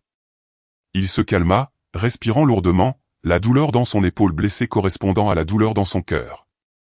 Alors qu'il regardait Luna se relever péniblement, le sang coulant de multiples blessures. Les mouvements de la louve étaient sensiblement plus lents maintenant, sa patte blessée supportant à peine son poids. La fin semblait inévitable et imminente. Puis, inexplicablement, le chef de la meute fit une pause, sa tête levée, ses oreilles pivotant vers la forêt au-delà de la clairière. Les autres loups réagirent de même, leur corps se tendant en alerte plutôt qu'en agression. Un instant plus tard, Jacques l'entendit aussi, le son indubitable de voix humaines et le fracas de multiples corps à travers les broussailles. Le groupe de chasse de la ville avait suivi leur piste. L'hésitation du chef de la meute donna à Luna un moment précieux pour se retirer, boitant en arrière vers l'abri rocheux où ses petits restaient cachés. Les humains qui approchaient représentaient une plus grande menace que la femelle blessée, déclenchant les instincts de survie de la meute. Avec un dernier regard pénétrant à Luna, le chef de la meute se retourna et se précipita dans la forêt, sa meute suivant dans une précision silencieuse. Le soulagement inonda Jacques, seulement pour être immédiatement remplacé par une nouvelle inquiétude. Si Thomas Reed menait le groupe qui approchait, Luna et ses petits étaient confrontés à une menace différente mais tout aussi mortelle. Ces craintes furent confirmées quelques instants plus tard lorsque la voix de Reed porta clairement à travers les arbres. « Les traces mènent par ici. Ils ne peuvent pas être allés loin. » Miller étant blessé, le petit groupe dans l'abri rocheux échangea des regards désespérés. Luna, gravement blessée et affaiblie par la perte de sang, s'était traînée jusqu'à l'entrée, positionnant son corps de manière protectrice devant ses petits. Malgré ses blessures, sa loyauté, son engagement absolu envers ses jeunes, malgré des chances écrasantes, frappa Jacques avec la force d'une révélation. Ce n'était pas simplement un instinct animal, mais un choix conscient de faire face à la mort plutôt que d'abandonner sa famille, un choix que Jacques comprenait au plus profond de son âme. « Nous devons nous séparer », décida Jacques, sa voix rauque d'émotion et de douleur physique. Je vais les éloigner d'ici. Le reste d'entre vous restez avec Luna et les petits jusqu'à ce que ce soit clair. Absolument pas, rétorqua fermement le docteur Bennett. Vous avez déjà perdu trop de sang. Vous ne feriez pas 800 mètres. Avant que Jacques ne puisse argumenter davantage, la situation changea encore une fois. Un craquement sec résonna à travers la forêt, suivi d'autres coups de feu, mais pas dirigés vers eux. Des cris confus suivirent, puis le bruit d'hommes courant non pas vers l'abri mais parallèlement à celui-ci à la poursuite d'une autre proie, la meute. Reed et ses hommes sont après la meute principale, réalisa Eleanor à voix haute. Maintenant, leur soulagement momentané se brisa avec un troisième coup de feu, plus proche que les autres, suivi d'un chœur de cris triomphants. Jacques ferma brièvement les yeux, comprenant sans voir qu'une partie de la meute de loups avait été capturée, piégée et tuée par les chasseurs. Les oreilles de Luna se plaquèrent contre son crâne au son, son corps tremblant d'épuisement et de quelque chose qui ressemblait remarquablement à du chagrin. Nous devrions y aller maintenant, pendant qu'ils sont distraits, insista le docteur Bennett, rassemblant déjà leurs maigres provisions. Jacques acquiesça, se relevant péniblement avec l'aide d'Eleanor. Sarah plaça doucement le plus petit louveteau à côté de ses frères et sœurs, murmurant quelque chose à Luna que les adultes ne pouvaient pas entendre. La louve reconnut l'enfant avec un bref contact de son museau contre la main de Sarah, avant de rassembler ses jeunes. Avec de douces poussées, ils s'éloignèrent de l'abri rocheux, empruntant un sentier de gibier qui menait plus profondément dans la nature sauvage, loin du groupe de chasse et des loups restants. Leur progression était douloureusement lente, entravée par l'aggravation de l'état de Jacques et les blessures de Luna. La louve boitait à côté d'eux, s'arrêtant occasionnellement pour lécher ses blessures, mais n'abandonnant jamais sa position à côté de ses petits. Alors que le crépuscule descendait sur la forêt, ils atteignirent un petit ruisseau qui traversait une vallée étroite. Ici, des formations rocheuses naturelles créaient de nombreuses petites grottes et surplombs, un excellent abri temporaire. Le docteur Bennett insista pour qu'ils s'arrêtent, inquiète de la pâleur de Jacques et de sa démarche de plus en plus instable. « Vous avez atteint votre limite », l'informa-t-elle brutalement alors qu'elle l'aidait à s'asseoir, le dos contre un rocher. « Nous allons camper ici pour la nuit. » Eleanor et Sarah travaillèrent efficacement pour établir un camp minimal tandis que le docteur Bennett refaisait la blessure de Jacques, son expression grave alors qu'elle notait les signes d'une infection précoce. Luna s'effondra à quelques mètres de là, ses petits se blottissant immédiatement contre elle pour la chaleur et le confort. Malgré sa douleur évidente, elle commença méthodiquement à nettoyer chacun de ses jeunes, sa langue lavant doucement leur fourrure avec une dévotion maternelle. La nuit passa dans une vigilance malaisée, les sons lointains du groupe de chasse parvenant occasionnellement à leur cachette. Au matin, l'état de Luna s'était considérablement détérioré. Les blessures infligées par le chef de la meute, combinées à ses blessures antérieures et à son épuisement, avaient poussé au-delà de son endurance formidable. Elle était allongée sur le côté, respirant superficiellement, ses petits nichés contre elle, mais de plus en plus agitée de faim. Sarah était assise à côté de la famille de loups, des larmes coulant silencieusement sur son visage alors qu'elle caressait la tête de Luna avec des doigts doux. La louve n'avait plus la force de lever la tête, mais ses yeux restaient fixés sur ses petits, observant leurs mouvements avec une attention décroissante. « Elle est en train de mourir, n'est-ce pas ?» demanda Sarah lorsque le docteur Bennett s'agenouilla pour examiner l'animal. La vétérinaire n'adoucit pas la vérité. « Oui, une hémorragie interne très probablement. Je ne peux rien faire pour elle ici. » Jacques, lui-même fiévreux à cause de l'infection mais assez lucide pour comprendre la situation, se déplaça péniblement pour s'asseoir à côté de sa petite fille. Elle s'est battue avec tout ce qu'elle avait, Sarah, pour ses bébés. C'est ce que font les mères. Sarah acquiesça, les larmes coulant toujours. Comme ma maman l'aurait fait pour moi. Exactement comme ça, confirma Jacques, ses propres yeux semblant de chagrin partagé. Alors que la matinée avançait, la respiration de Luna devint plus laborieuse. Les louveteaux, sentant la détérioration de leur mère, devinrent de plus en plus angoissés, leur petit corps se pressant contre le sien comme si leur proximité pouvait en quelque sorte empêcher l'inévitable. Sarah resta constante dans sa veille, parlant doucement à la louve mourante, offrant le réconfort qu'une voix humaine pouvait apporter à une créature sauvage. À la fin, « Est-ce que les bébés vont mourir aussi ?» demanda-t-elle finalement, exprimant la question qui pesait lourdement dans tous leurs esprits. Eleanor, qui était allée chercher de l'eau au ruisseau, posa son récipient avec une délibération prudente. « Pas si nous les aidons, dit-elle, son ton suggérant que c'était une conclusion inéluctable plutôt qu'une proposition. Le docteur Bennett fronça les sourcils. Ce sont des animaux sauvages. Les élever serait nécessaire. Jacques interrompit fermement. Luna nous a sauvé la vie hier. Elle aurait pu courir quand la meute est apparue, se sauver elle-même. Elle ne l'a pas fait. Il regarda les louveteaux maintenant gémir alors que la respiration de leur mère bégayait. Nous lui devons ça. La discussion aurait pu continuer, mais l'état de Luna s'aggrava soudainement. Son corps se convulsa une fois puissamment avant de s'immobiliser, à l'exception de la faible montée et descente de sa cage thoracique. La petite main de Sarah reposait sur la tête de la louve, des larmes tombant librement sur la fourrure grise. « Tout va bien », murmura-t-elle avec la sagesse simple d'un enfant qui avait déjà affronté la mortalité. « Vos bébés seront en sécurité, je le promets. » Que Luna ait compris les mots de l'enfant humain restait un mystère de communication interespèces. Mais alors que la vie s'évanouissait de son corps puissant, les yeux ambrés de la louve restèrent fixés sur le visage de Sarah.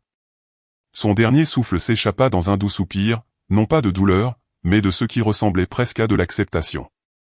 Le chagrin qui s'abattit sur leur petit groupe transcenda la tristesse attendue lors du décès d'un animal. Luna était devenue plus qu'une louve. Pour eux, elle représentait la résilience, la dévotion maternelle et un pont entre leur monde humain et la nature sauvage qu'ils avaient temporairement habité. Sa mort marqua la fin d'une connexion remarquable et ouvrit des questions sur leur responsabilité envers les 4 louveteaux orphelins maintenant blottis contre le corps refroidissant de leur mère. Les larmes de Sarah se calmèrent finalement, remplacées par une détermination affirmée qui rappela fortement à Jacques sa défunte fille. « Elle nous a sauvés des autres loups », déclara l'enfant.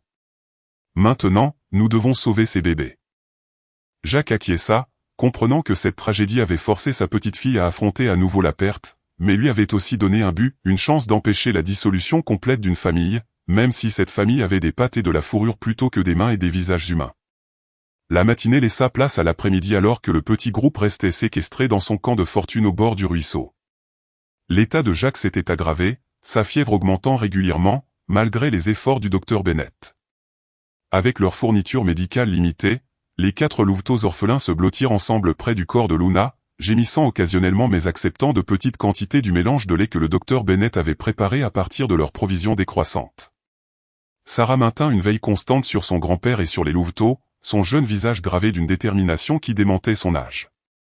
Eleanor Thompson revint d'une reconnaissance du périmètre, son apparence généralement soignée étant maintenant ébouriffée après des jours dans la nature sauvage. Aucun signe de rides ou des autres, rapporta-t-elle doucement au docteur Bennett, mais une tempête arrive du nord-ouest. Les températures baissent rapidement. La vétérinaire jeta un coup d'œil au ciel qui s'assombrissait, visible à travers la canopée d'épinettes et de pruches. Nous ne pouvons pas rester ici. Jacques a besoin d'antibiotiques et ses louveteaux ont besoin d'une nutrition d'urgence. Nous devons risquer de retourner en ville et d'affronter Tom Reed. Eleanor contesta, baissant la voix pour éviter d'alerter Sarah. Après ce qui s'est passé, il a tiré sur Jacques, Rachel. Que ce soit intentionnel ou non, il a quand même tiré une arme dans la direction d'un enfant. L'expression du docteur Bennett se durcit. Le shérif Cooper était là. Il a vu ce qui s'est passé et, en fin de compte, l'opinion de Reed sur les loups ne change rien au fait qu'un homme et 4 jeunes animaux vont mourir si nous ne lui prodiguons pas les soins appropriés. Leur débat étouffé fut interrompu par un son qui les figea tous les deux sur place, l'appel lointain mais distinct d'une voix humaine criant un nom. Ils échangèrent des regards alarmés, se plaçant immédiatement en position défensive. Le docteur Bennett récupéra le couteau de chasse de Jacques, tandis qu'Eleanor se positionna près de Sarah et des louveteaux, prête à les protéger si nécessaire. La voix revint, plus proche maintenant et reconnaissable, Sarah, Jacques, Eleanor. C'était le shérif Cooper, son baryton grave portant clairement à travers l'air de plus en plus froid. Il était seul. Se basant sur le rythme singulier des pas qui approchaient, le docteur Bennett prit une décision rapide, je vais aller le rencontrer, surveiller, et si quelqu'un d'autre apparaît, n'hésitez pas à vous cacher. Sur ces mots, elle se déplaça rapidement à travers les broussailles vers le shérif qui approchait. Leur conversation fut brièvement obscurcie par la distance, mais en quelques minutes, ils revinrent tous les deux au camp. Le visage buriné de Cooper enregistra un choc lorsqu'il prit connaissance de l'état de Jacques et des 4 louveteaux maintenant orphelins à côté du corps de Luna. « Nous cherchons depuis l'aube », expliqua le shérif, retirant son chapeau alors qu'il s'agenouillait à côté de Jacques. Quand vous n'êtes pas retourné en ville, l'assistant du docteur Bennett a donné l'alerte. Son regard se porta sur la forme immobile de Luna, un regret sincère évident dans son expression. Thomas a juré que vous étiez parti vers le sud, vers Deer Creek. Si j'avais su que vous étiez si près. Une désinformation délibérée, supposa Eleanor d'un ton sombre. Il voulait que nous soyons isolés. Cooper acquiesça lentement. Il semble que les choses aient changé depuis hier. Il regarda directement Sarah qui le regarda en retour avec une intensité inébranlable. Il y a quelque chose que vous devez tous savoir, Michael Anderson, le fils de Martha et Frank, a disparu hier soir pendant la tempête. La nouvelle les frappa avec une force collective. Michael n'avait que 6 ans, un camarade de jeu fréquent de Sarah, lorsque son grand-père l'avait amené à la ville. Toute la colonie est à sa recherche, continua Cooper, mais par ce temps. Il fit un geste vers le ciel de plus en plus turbulent. Sarah abandonna sa position à côté des louveteaux, s'approchant des adultes avec une autorité inattendue. C'est pour ça que Monsieur Reed et les autres tiraient? Ils pensent que les loups ont pris Michael. L'expression douloureuse du shérif confirma sa suspicion. Thomas a convaincu plusieurs familles que la meute de loups est responsable. Ils ont déjà tué 3 adultes. Il jeta un coup d'œil au corps de Luna. Ce qui fait de celui-ci le 4e. C'est ridicule, rétorqua le docteur Bennett. Les attaques de loups documentées sur des humains sont extrêmement rares. Un enfant en bonne santé ne serait pas ciblé. La peur n'est pas rationnelle, répondit Cooper avec lassitude. Et Thomas l'attise depuis des années. Jacques s'agita, sa voix faible mais lucide. Le garçon n'est pas avec les loups. S'il s'est égaré dans une tempête, il chercherait un abri. Vérifiez les vieilles cabanes de mine le long de Peterson Creek. Cooper secoua la tête. Déjà fait. Aucun signe de lui. Une rafale de vent fit trembler la cime des arbres, apportant avec elle les premières éclaboussures de pluie glaciale. Les louveteaux se blottirent les uns contre les autres, leur vulnérabilité soudainement plus prononcée face à l'aggravation du temps et à la menace humaine renouvelée. Nous devons bouger maintenant, décida le docteur Bennett. Jacques d'abord. Il ne survivra pas une autre nuit sans soins médicaux. La logistique fut rapidement organisée. En utilisant des branches et le manteau d'Eleanor, ils façonnèrent une civière grossière pour Jacques. Les louveteaux furent soigneusement enveloppés dans la couverture de Sarah et placés dans le sac médical du docteur Bennett avec des trous d'aération coupés à la hâte dans le cuir. Le shérif Cooper ouvrit la voie, sa connaissance des sentiers forestiers étant inestimable. Alors que la tempête s'intensifiait autour d'eux, leur progression fut douloureusement lente, chaque pas prudent sur un sol de plus en plus traître. La température continua de baisser, transformant la pluie en grésil qui piquait la peau exposée et glaçait le sol forestier d'une glace perfide. Sarah marcha à côté de la civière de son grand-père, tendant parfois la main pour vérifier les louveteaux, dont les petits corps se fournissaient mutuellement une chaleur essentielle. Ils avaient parcouru peut-être la moitié de la distance jusqu'à la ville lorsque la catastrophe frappa. Cooper, en reconnaissance légèrement en avant, disparut soudainement de la vue avec un cri surpris. Eleanor et le docteur Bennett se précipitèrent en avant pour trouver le shérif étalé au fond d'un petit ravin. Sa jambe, pliée à un angle anormal, est cassée, confirma-t-il entre ses dents serrées. Continuez sans moi. Je m'abriterai ici jusqu'à ce que vous puissiez envoyer de l'aide. Le docteur Bennett évalua la situation avec un détachement clinique, c'est une fracture ouverte, James. Vous mourrez de choc ou d'hypothermie avant que les secours n'arrivent, dit-elle. Elle se tourna vers Eleanor, nous devons faire un choix. Avant qu'Eleanor ne puisse répondre, la voix de Sarah transperça le vent qui redoublait de violence, écoutez, ordonna-t-elle, la tête inclinée, concentrée. Au début, les adultes n'entendirent rien d'autre que la fureur de la tempête. Puis, cela vint, un faible cri, à peine perceptible à travers le vent, mais indubitablement humain, la voix d'un enfant appelant à l'aide. Michael, murmura Eleanor instinctivement, se tournant vers le son. Le cri revint, légèrement plus fort, mais clairement plus faible. Il provenait de quelque part à l'est, à l'opposé de leur chemin vers la ville. Cooper lutta pour se relever, s'effondrant avec un grognement de douleur. Allez, ordonna-t-il. Trouvez le garçon. Je resterai avec Jacques et les louveteaux. Le docteur Bennett secoua fermement la tête. Jacques a besoin de soins médicaux immédiats et ses louveteaux ne survivront pas longtemps sans soins appropriés. Et vous ne pouvez pas être déplacé sans risquer d'autres blessures. Sa nature pratique s'affirma à travers la crise. Eleanor et moi continuerons vers la ville avec Jacques et les louveteaux. Sarah restera avec vous, shérif. Elle connaît ces bois mieux que la plupart des adultes. Je vais trouver Michael, affirma Sarah avec une certitude tranquille, se dirigeant déjà dans la direction du cri. Sarah, non, protesta Eleanor, tendant la main vers l'enfant. Elle a raison, haleta Jacques depuis sa civière, momentanément lucide malgré sa fièvre. Et Sarah peut se déplacer plus vite seule. Le garçon, faites-lui confiance.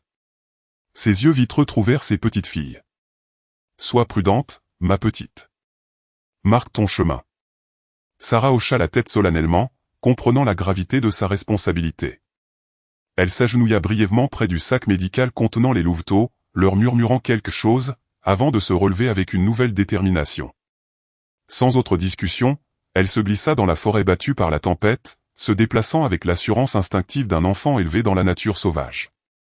Les adultes la regardèrent partir avec un mélange de peur et d'espoir désespéré, conscients qu'ils venaient d'autoriser une fillette de 8 ans à s'aventurer seule dans un potentiel blizzard. Leur attention fut ramenée aux préoccupations immédiates lorsque l'état de Jacques se détériora soudainement, sa respiration devenant superficielle et laborieuse. « Nous devons y aller maintenant », insista le docteur Bennett. « Chaque minute compte. » Le difficile voyage continua, le shérif Cooper étant à contre-cœur laissé derrière avec le couteau de Jacques pour se protéger et la promesse d'un retour rapide avec de l'aide. Eleanor et le docteur Bennett luttèrent pour continuer avec la civière de Jacques, les louveteaux gémissant occasionnellement de leur transport de fortune. Pendant ce temps, Sarah suivait les cris de plus en plus faibles avec une détermination inébranlable. La tempête s'intensifiait autour d'elle, la visibilité se réduisant à quelques pas alors que la neige cédait la place à la neige qui tombait à verse. Elle marqua son chemin comme son grand-père lui avait appris, cassant de petites branches pour créer une piste qu'elle pourrait suivre pour revenir. La forêt qui avait toujours été son sanctuaire semblait maintenant étrangère et menaçante, les ombres s'approfondissant alors que la lumière du jour s'évanouissait sous l'assaut de la tempête. « Michael » cria-t-elle à plusieurs reprises, s'arrêtant pour écouter une réponse. Son cri de réponse devint plus faible à chaque échange, mais elle continua d'avancer, poussée par l'instinct, dans la simple et puissante connaissance qu'un autre enfant avait besoin d'aide. Elle le trouva recroquevillé dans la base creuse d'un chêne frappé par la foudre, son petit corps tremblant de façon incontrôlable sous la protection inadéquate de sa veste. Le visage de Michael, habituellement rempli de malice, était pâle et tiré par le froid et la peur. « Sarah » balbutia-t-il entre ses dents qui claquaient. « Comment as-tu fait pour me trouver ?»« Je t'ai entendu appeler » répondit-elle simplement, en enlevant immédiatement sa couche extérieure pour l'envelopper autour de lui. « Peux-tu marcher ? Nous devons retourner voir le shérif Cooper. » Michael secoua faiblement la tête. « Ma cheville. » Je suis tombé en courant. Sa voix s'éteignit, ses yeux s'écarquillant alors qu'il regardait au-delà de Sarah dans la neige tourbillonnante. Sarah se tourna lentement, son cœur s'emballant alors qu'elle distinguait les formes sombres émergeant de la blancheur. Des loups, 3 d'entre eux, leur corps puissant, presque fantomatique dans la tempête. Le plus grand s'avança et Sarah reconnut les marques argentées distinctives du chef de la meute qui avait combattu Luna. Son souffle se coupa alors qu'elle se positionnait instinctivement entre les loups et Michael. Ce qui se passa ensuite serait plus tard raconté comme un miracle, une coïncidence ou les mystérieux rouages de la nature, selon qui racontait l'histoire. Le chef de la meute s'approcha, non pas avec agressivité mais avec une retenue curieuse, sa tête massive baissée au niveau de celle de Sarah. Derrière lui, les autres loups gardaient leur distance, alertes mais non menaçants. Sarah resta immobile, se souvenant de la protection inébranlable de Luna envers ses petits. En cet instant, quelque chose au-delà de la compréhension humaine se passa entre l'enfant et le prédateur sauvage, une reconnaissance, peut-être du fil conducteur commun qui liait toutes les créatures vivantes dans leur lutte contre les éléments insensibles. Le loup se tourna brusquement, s'éloignant de plusieurs pas, avant de regarder Sarah avec une intention indubitable. Lorsqu'elle le suivit immédiatement, il répéta le mouvement, cette fois avec un doux gémissement qui perça le hurlement de la tempête. « Il veut que nous le suivions », réalisa Sarah à voix haute, se tournant vers Michael avec une nouvelle urgence. « Je vais t'aider à marcher. »« Ils vont nous manger », protesta Michael faiblement, la terreur surmontant momentanément son épuisement. Sarah secoua la tête avec une certitude absolue. « Non, ils nous aident, comme nous avons aidé Luna. » Elle se pencha pour soutenir le poids de Michael, la détermination l'emportant sur la peur. « Fais-moi confiance, nous. » Ce qui suivit serait plus tard décrit par Sarah comme un voyage à travers un monde de rêves. Les loups avançaient devant eux, revenant parfois sur leurs pas lorsque le rythme des enfants ralentissait, leur corps puissant ouvrant un chemin à travers la neige qui s'épaississait. Le chef resta proche, parfois si près que Sarah aurait pu toucher sa fourrure argentée, si elle avait osé. Ils ne se dirigèrent pas vers la position du shérif Cooper, mais dans une autre direction. Leur but ne devint clair que lorsque Sarah aperçut une faible lumière à travers les arbres. Ils avaient été conduits directement à l'équipe de recherche de la ville, un groupe comprenant Thomas Reed, Robert Wilson et plusieurs autres hommes qui avaient passé la journée à chasser les loups plutôt que l'enfant disparu. Les loups disparurent instantanément au contact des humains, se fondant dans la tempête comme s'ils n'avaient jamais existé. La révélation qui suivit brisa le récit soigneusement construit de Reed. Michael, une fois réchauffé et en sécurité, révéla qu'il s'était caché de Reed lui-même après avoir vu le chasseur placer délibérément des appâts empoisonnés près de la propriété de Wilson, une pratique illégale interdite des années plus tôt en raison de ses effets indiscriminés sur les espèces non ciblées. L'enfant s'était enfui par peur d'être découvert, se perdant dans les bois inconnus. Alors que la tempête approchait, les loups n'ont pas essayé de me faire de mal, insista Michael. Sa jeune voix portait une autorité surprenante alors que le docteur Bennett, qui avait atteint la ville avec Eleanor et Jack, gravement malade, soignait ses légères gelures. Ils m'ont surveillé toute la nuit. J'avais peur, mais ils ont juste surveillé. Martha Anderson, la mère de Michael, qui avait auparavant soutenu la campagne anti-loup de Reed, se retourna contre le chasseur avec une fureur maternelle.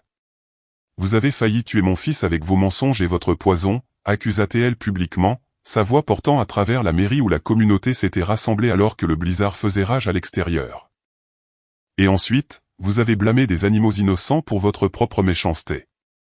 La position soigneusement cultivée de Reed en tant que protecteur de la communauté s'effondra sous le poids de la vérité.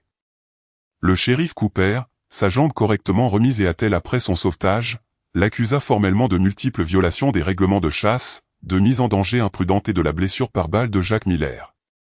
La révélation la plus profonde, cependant, appartint à Sarah seule, se tenant à côté du lit d'hôpital de son grand-père à la clinique du docteur Bennett, s'occupant soigneusement des 4 louveteaux orphelins.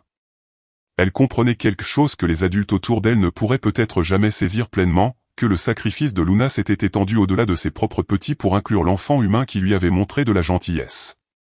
Que l'aide inattendue de la meute de loups ne représentait pas une aberration de la nature, mais son expression la plus profonde. Les loups ont sauvé Michael, expliqua-t-elle à son grand-père fiévreux, dont l'état s'était finalement stabilisé grâce à des soins médicaux appropriés. Tout comme Luna a essayé de nous sauver. La main usée de Jack trouva la sienne, la serrant avec une force surprenante. La nature a sa propre justice, murmura-t-il, et sa propre miséricorde. Le printemps revint dans le sud-est de l'Alaska avec son mélange caractéristique de renouveau et de révélation. L'hiver le plus rigoureux de mémoire récente relâcha progressivement son emprise alors que les jours qui s'allongeaient tiraient une nouvelle croissance du sol récemment libéré de la neige. Dans la petite communauté près de l'île de Snow, la saison apporta des changements plus profonds que la simple météo. Debout devant le conseil municipal dans la modeste salle de réunion, le maire Robert Wilson présida une assemblée sans précédent dans la brève histoire de la colonie. Après une délibération considérable et l'apport de la communauté, il annonça aux citoyens rassemblés, le conseil a approuvé à l'unanimité la création d'un corridor phonique protégé s'étendant de Peterson Ridge à travers la vallée du sud jusqu'à Deer Creek. Il fit une pause, reconnaissant l'importance de cet écart par rapport à une politique de longue date. Cette zone sera désignée comme un sanctuaire où la chasse et le piégeage seront interdits de façon permanente. Le regard du maire trouva Jack Miller assis près du fond de la salle. 4 mois de rétablissement avaient restauré une grande partie de la vigueur du vieil orpailleur, bien qu'il ne retrouve jamais la pleine mobilité de son bras gauche. À côté de lui était assise Sarah, son expression solennelle laissant place à un rare sourire alors que la proclamation était lue. De plus, continua le maire Wilson, nous sommes heureux d'annoncer la nomination de Jack Miller comme premier gardien officiel du sanctuaire, responsable de la surveillance des populations phoniques et du respect des nouveaux règlements. Il s'éclaircit la gorge, ajoutant avec un accent notable, le conseil reconnaît que l'expérience de M. Miller et sa perspective en évolution sur les relations prédateurs-proies le rendent particulièrement qualifié pour ce poste. La nomination représentait plus qu'un emploi pour Jack. C'était à la fois une justification et un but, une reconnaissance formelle de la transformation qu'il avait subie depuis qu'il avait trouvé Luna piégée dans son propre dispositif près d'1 an plus tôt. Alors que la réunion se terminait et que les citadins se dispersaient dans l'après-midi printanier ensoleillé, le shérif Cooper s'approcha de Jack avec une main tendue. « Je n'aurais jamais cru voir ça un jour », admit Cooper alors qu'il se serrait la main. Le groupe de chasse de Thomas Reed avait l'habitude de diriger la politique de cette ville sur la faune. Jack hocha la tête pensivement.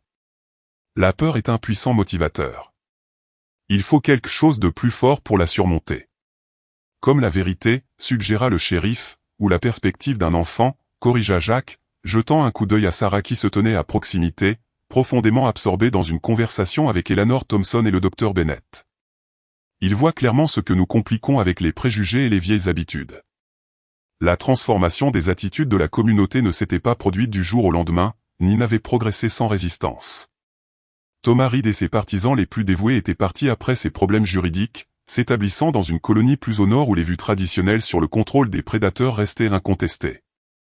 Ceux qui restaient avaient été profondément touchés par les événements entourant le sauvetage de Michael Anderson, en particulier la preuve indéniable que les loups, loin de menacer l'enfant perdu, l'avaient apparemment guidé vers la sécurité. Le docteur Rachel Bennett avait fourni un contexte scientifique pour ce comportement apparemment extraordinaire, expliquant comment les structures sociales et l'intelligence des loups pouvaient étendre leur protection aux entités non menaçantes dans leur territoire dans certaines circonstances. Son expertise, combinée à la connaissance traditionnelle de William et du comportement des loups, avait progressivement fait évoluer la perception du public de la peur vers un respect prudent. « Viendras-tu les voir avant de partir ?» demanda Sarah, rejoignant son grand-père et le shérif. Sa question était adressée à Cooper, qui se préparait à un voyage à Juneau pour des affaires officielles. « Je ne manquerai ça pour rien au monde », acquiesça le shérif avec un doux sourire. « Je les ai regardés grandir, depuis qu'ils n'étaient pas plus gros que des lapins. » Les « eux » en question étaient les louveteaux orphelins de Luna, approchant maintenant de l'adolescence. Sous la direction prudente de Jacques, Sarah et le docteur Bennett, la décision d'élever les loups orphelins s'était avérée controversée, mais finalement réussie. En utilisant un protocole soigneusement conçu qui minimisait l'empreinte humaine tout en assurant leur santé et leur développement, ils avaient créé un programme unique qui attira bientôt l'attention des spécialistes de la faune à travers le territoire. Le sanctuaire lui-même était situé sur des terres non réclamées entre des propriétés établies, avec la vieille cabane Miller servant de quartier général. Alors qu'ils approchaient de cette modeste structure après avoir quitté la réunion de la ville, Sarah courut en avant, désireuse de vérifier ses protégés. Jacques suivit plus lentement, son rythme correspondant à la démarche délibérée du shérif Cooper. « J'ai eu des nouvelles du Roosevelt College la semaine dernière », mentionna Jacques avec désinvolture. « Ils envoient un chercheur cet été pour étudier le programme. Il semble qu'élever des prédateurs sans les domestiquer soit quelque chose d'intéressant pour la science. » Cooper gloussa avec reconnaissance. « De chasseur de loups à expert en loups. La vie prend des tournures étranges, Jacques. »« C'est bien vrai », acquiesça Jacques, son visage usé par les intempéries s'adoucissant alors qu'il contournait le dernier virage du chemin pour révéler un grand enclos soigneusement construit adjacent à la cabane. À l'intérieur de l'enceinte spacieuse, 4 loups presque adultes se déplaçaient avec la grâce fluide de leur espèce. Leur marque faisait écho à la coloration de nuages de tempête de leur mère, bien que la marque blanche distinctive sur la poitrine du mâle le plus audacieux le rende immédiatement identifiable. C'était Promesse, nommée par Sarah pour des raisons qu'elle gardait privées. Ses frères et sœurs, Rivière d'ombre et la plus petite femelle, Écho de Luna, complétaient le quatuor qui représentait à la fois la tragédie et l'espoir. Sarah se tenait au bord de l'enclos, n'entrant pas mais communiquant à travers la relation unique qu'elle avait développée avec les loups en pleine croissance. Contrairement aux animaux domestiques, ils maintenaient une méfiance appropriée, s'approchant de la ligne de clôture mais gardant des limites claires. Cela leur serait utile lors de leur éventuelle libération. « Ils sont presque prêts », observa le docteur Bennett, les rejoignant avec sa trousse médicale. Elle effectuait des examens de santé hebdomadaires, suivant le développement des loups avec une précision scientifique.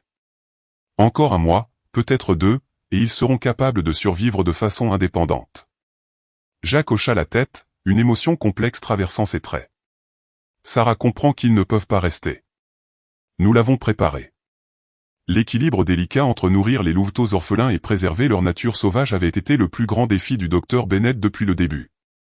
Elle avait souligné qu'une réhabilitation réussie signifiait une séparation éventuelle, un résultat doux amer qui ressemblait aux relations humaines d'une manière que Jacques trouvait de plus en plus significative.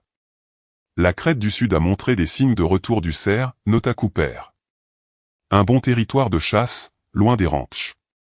C'est là que nous les libérons, confirma Jacques. Je les emmène en excursion contrôlée là-bas, leur apprenant à chasser. Ce sont des apprenants rapides. L'été approchant marquerait à la fois l'aboutissement et le début, la libération de la progéniture de Luna dans un territoire soigneusement sélectionné et le début officiel de l'exploitation du sanctuaire.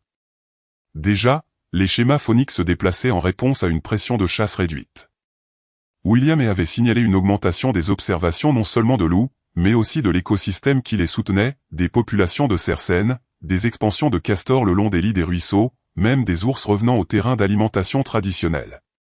Ce soir-là, alors que le crépuscule prolongeait la journée printanière persistante, Jacques était assis sur le porche de la cabane avec Sarah à ses côtés. Dans ses genoux reposait le journal où il enregistrait méticuleusement les observations des loups, un document qui avait évolué d'un enregistrement personnel à une ressource scientifique. Le docteur Bennett incorpora ses idées dans ses recherches formelles. « Penses-tu qu'ils se souviendront de nous ?» demanda Sarah, regardant Promesse diriger ses frères et sœurs dans ce qui semblait être un exercice de chasse à l'intérieur de leur enclos, leurs mouvements coordonnés avec une précision héritée. Jacques répondit pensivement. « Pas comme les humains se souviennent, peut-être, mais ils connaîtront cet endroit comme la sécurité et nous comme non-ennemis. C'est quelque chose, hein. » Sarah considéra cela avec son sérieux caractéristique avant d'offrir sa propre interprétation. « Non, Luna se souvient. C'est pourquoi la meute a aidé Michael. Elle leur a parlé de nous. » Jacques avait depuis longtemps cessé de contredire de telles déclarations. Que la perspective de sa petite fille représente un fantasme enfantin ou une compréhension intuitive d'une communication interespèce au-delà de la compréhension des adultes, il avait appris à respecter la sagesse de ses observations. « Ta mère serait fière de toi, dit-il à la place, les mots émergeant plus facilement qu'il ne l'avait fait autrefois. Elle voyait toujours le meilleur dans chaque créature aussi. » Sarah s'appuya contre son côté, acceptant ce lien avec son passé avec une grâce tranquille. « Quand nous les libérons, pourrons-nous aller à la prairie alpine après, où tu as vu Luna cette dernière fois? Après la guerre, je m'y attends. » Nous pourrions, acquiesça Jacques, se souvenant de sa promesse à Sarah de partager cet endroit sacré quand le moment serait venu. Le souvenir de sa dernière rencontre avec Luna restait vif, ce moment de reconnaissance au-delà des frontières de l'espèce, la reconnaissance entre deux êtres qui s'étaient sauvés mutuellement de différentes manières. Comme s'ils sentaient la direction de leurs pensées, Promesse s'approcha du bord de l'enclos. Ses yeux ambrés, si semblables à ceux de sa mère, les regardèrent avec ce regard particulier de loup qui semblait simultanément présent et concentré sur des horizons lointains. Il offrit un doux gémissement, non pas de détresse mais de communication, avant de rejoindre ses frères et sœurs dans leur répétition sans fin pour l'existence sauvage. 4 années avaient transformé non seulement les louveteaux orphelins, mais aussi les humains qui étaient intervenus dans leur sort. Jacques, autrefois défini par la solitude et une tradition non examinée, se retrouvait maintenant entouré de communautés et de buts. Le docteur Bennett et Eleanor Thompson avaient formalisé leur partenariat, établissant une pratique conjointe qui combinait la science vétérinaire et l'éducation. Le shérif Cooper était devenu un défenseur inattendu de la conservation, son expérience de première main avec le sauvetage des loups convertissant le scepticisme en soutien. La plus profonde était l'évolution de Sarah d'un enfant silencieux de deuil à une jeune naturaliste articulée. La tragédie qui avait réclamé Luna avait éveillé plutôt que diminué son lien avec le monde naturel. Déjà, les enfants locaux se rassemblaient pour l'entendre expliquer le comportement des loups lors de visites éducatives sanctionnées, sa voix tranquille portant une autorité née d'une compréhension authentique. Lorsque l'été arriva finalement dans toute sa gloire, la libération de la progéniture de Luna se déroula avec la cérémonie que Jacques jugeait méritée. Debout sur la crête du sud, surplombant le territoire qui deviendrait leur foyer, il ouvrit les cages de transport. Avec Sarah à ses côtés, les 4 jeunes loups hésitèrent brièvement au seuil de la liberté, puis se déplacèrent comme une seule unité dans la forêt qui attendait, leur forme gris argenté disparaissant rapidement parmi les arbres. « Pas au revoir », Sarah murmura alors que la dernière queue disparaissait de vue, juste un changement. Jacques posa sa main sur son épaule, comprenant qu'elle parlait non seulement des loups, mais de quelque chose de plus grand, le cycle continu de connexion et de libération qui gouvernait toutes les relations vivantes. L'héritage de Luna s'étendait au-delà de sa progéniture biologique pour inclure le sanctuaire qui protégeait leur avenir, la communauté qui avait transcendé la peur et, plus personnellement, la guérison d'une famille fracturée liée par la compassion pour une créature autrefois considérée comme un ennemi. Juste un changement, acquiesça-t-il, son regard suivant la piste invisible des vies sauvages retournant à leur juste place, et c'est comme ça que ça devrait être. Dans un monde qui nous divise souvent de la nature et les uns des autres, cette louve qui pleure nous rappelle que la sagesse ne vient pas des années vécues, mais des cœurs ouverts. Le voyage de Jacques Miller de chasseur de loups à protecteur reflète la transformation que beaucoup d'entre nous connaissent dans leurs dernières années lorsque nous trouvons le courage de remettre en question les hypothèses de toute une vie. À travers la compassion innocente de Sarah et la dévotion féroce de Luna, il nous est rappelé que les frontières que nous créons entre les espèces, entre les générations et entre les points de vue opposés sont plus perméables que nous ne l'imaginons. Peut-être que notre plus grand héritage n'est pas ce que nous construisons ou réalisons, mais comment nous changeons, comment nous apprenons à voir le monde à travers des yeux non obscurcis par la peur ou les préjugés. Comme Jacques, nous sommes tous confrontés à des moments qui nous invitent à transcender notre passé et à embrasser un avenir plus compatissant. Cette histoire parle de ce moment charnière où nous choisissons la connexion plutôt que la division, la compréhension plutôt que la peur, et ce faisant, nous découvrons que la guérison vient souvent des sources les plus inattendues, même d'un loup qui pleure à l'approche de notre heure la plus sombre. J'espère que vous avez apprécié l'histoire d'aujourd'hui. Abonnez-vous à la chaîne pour ne pas manquer d'autres histoires comme celle-ci. Laissez un like et commentez ci-dessous ce que vous avez pensé de l'histoire. Rendez-vous dans la prochaine vidéo.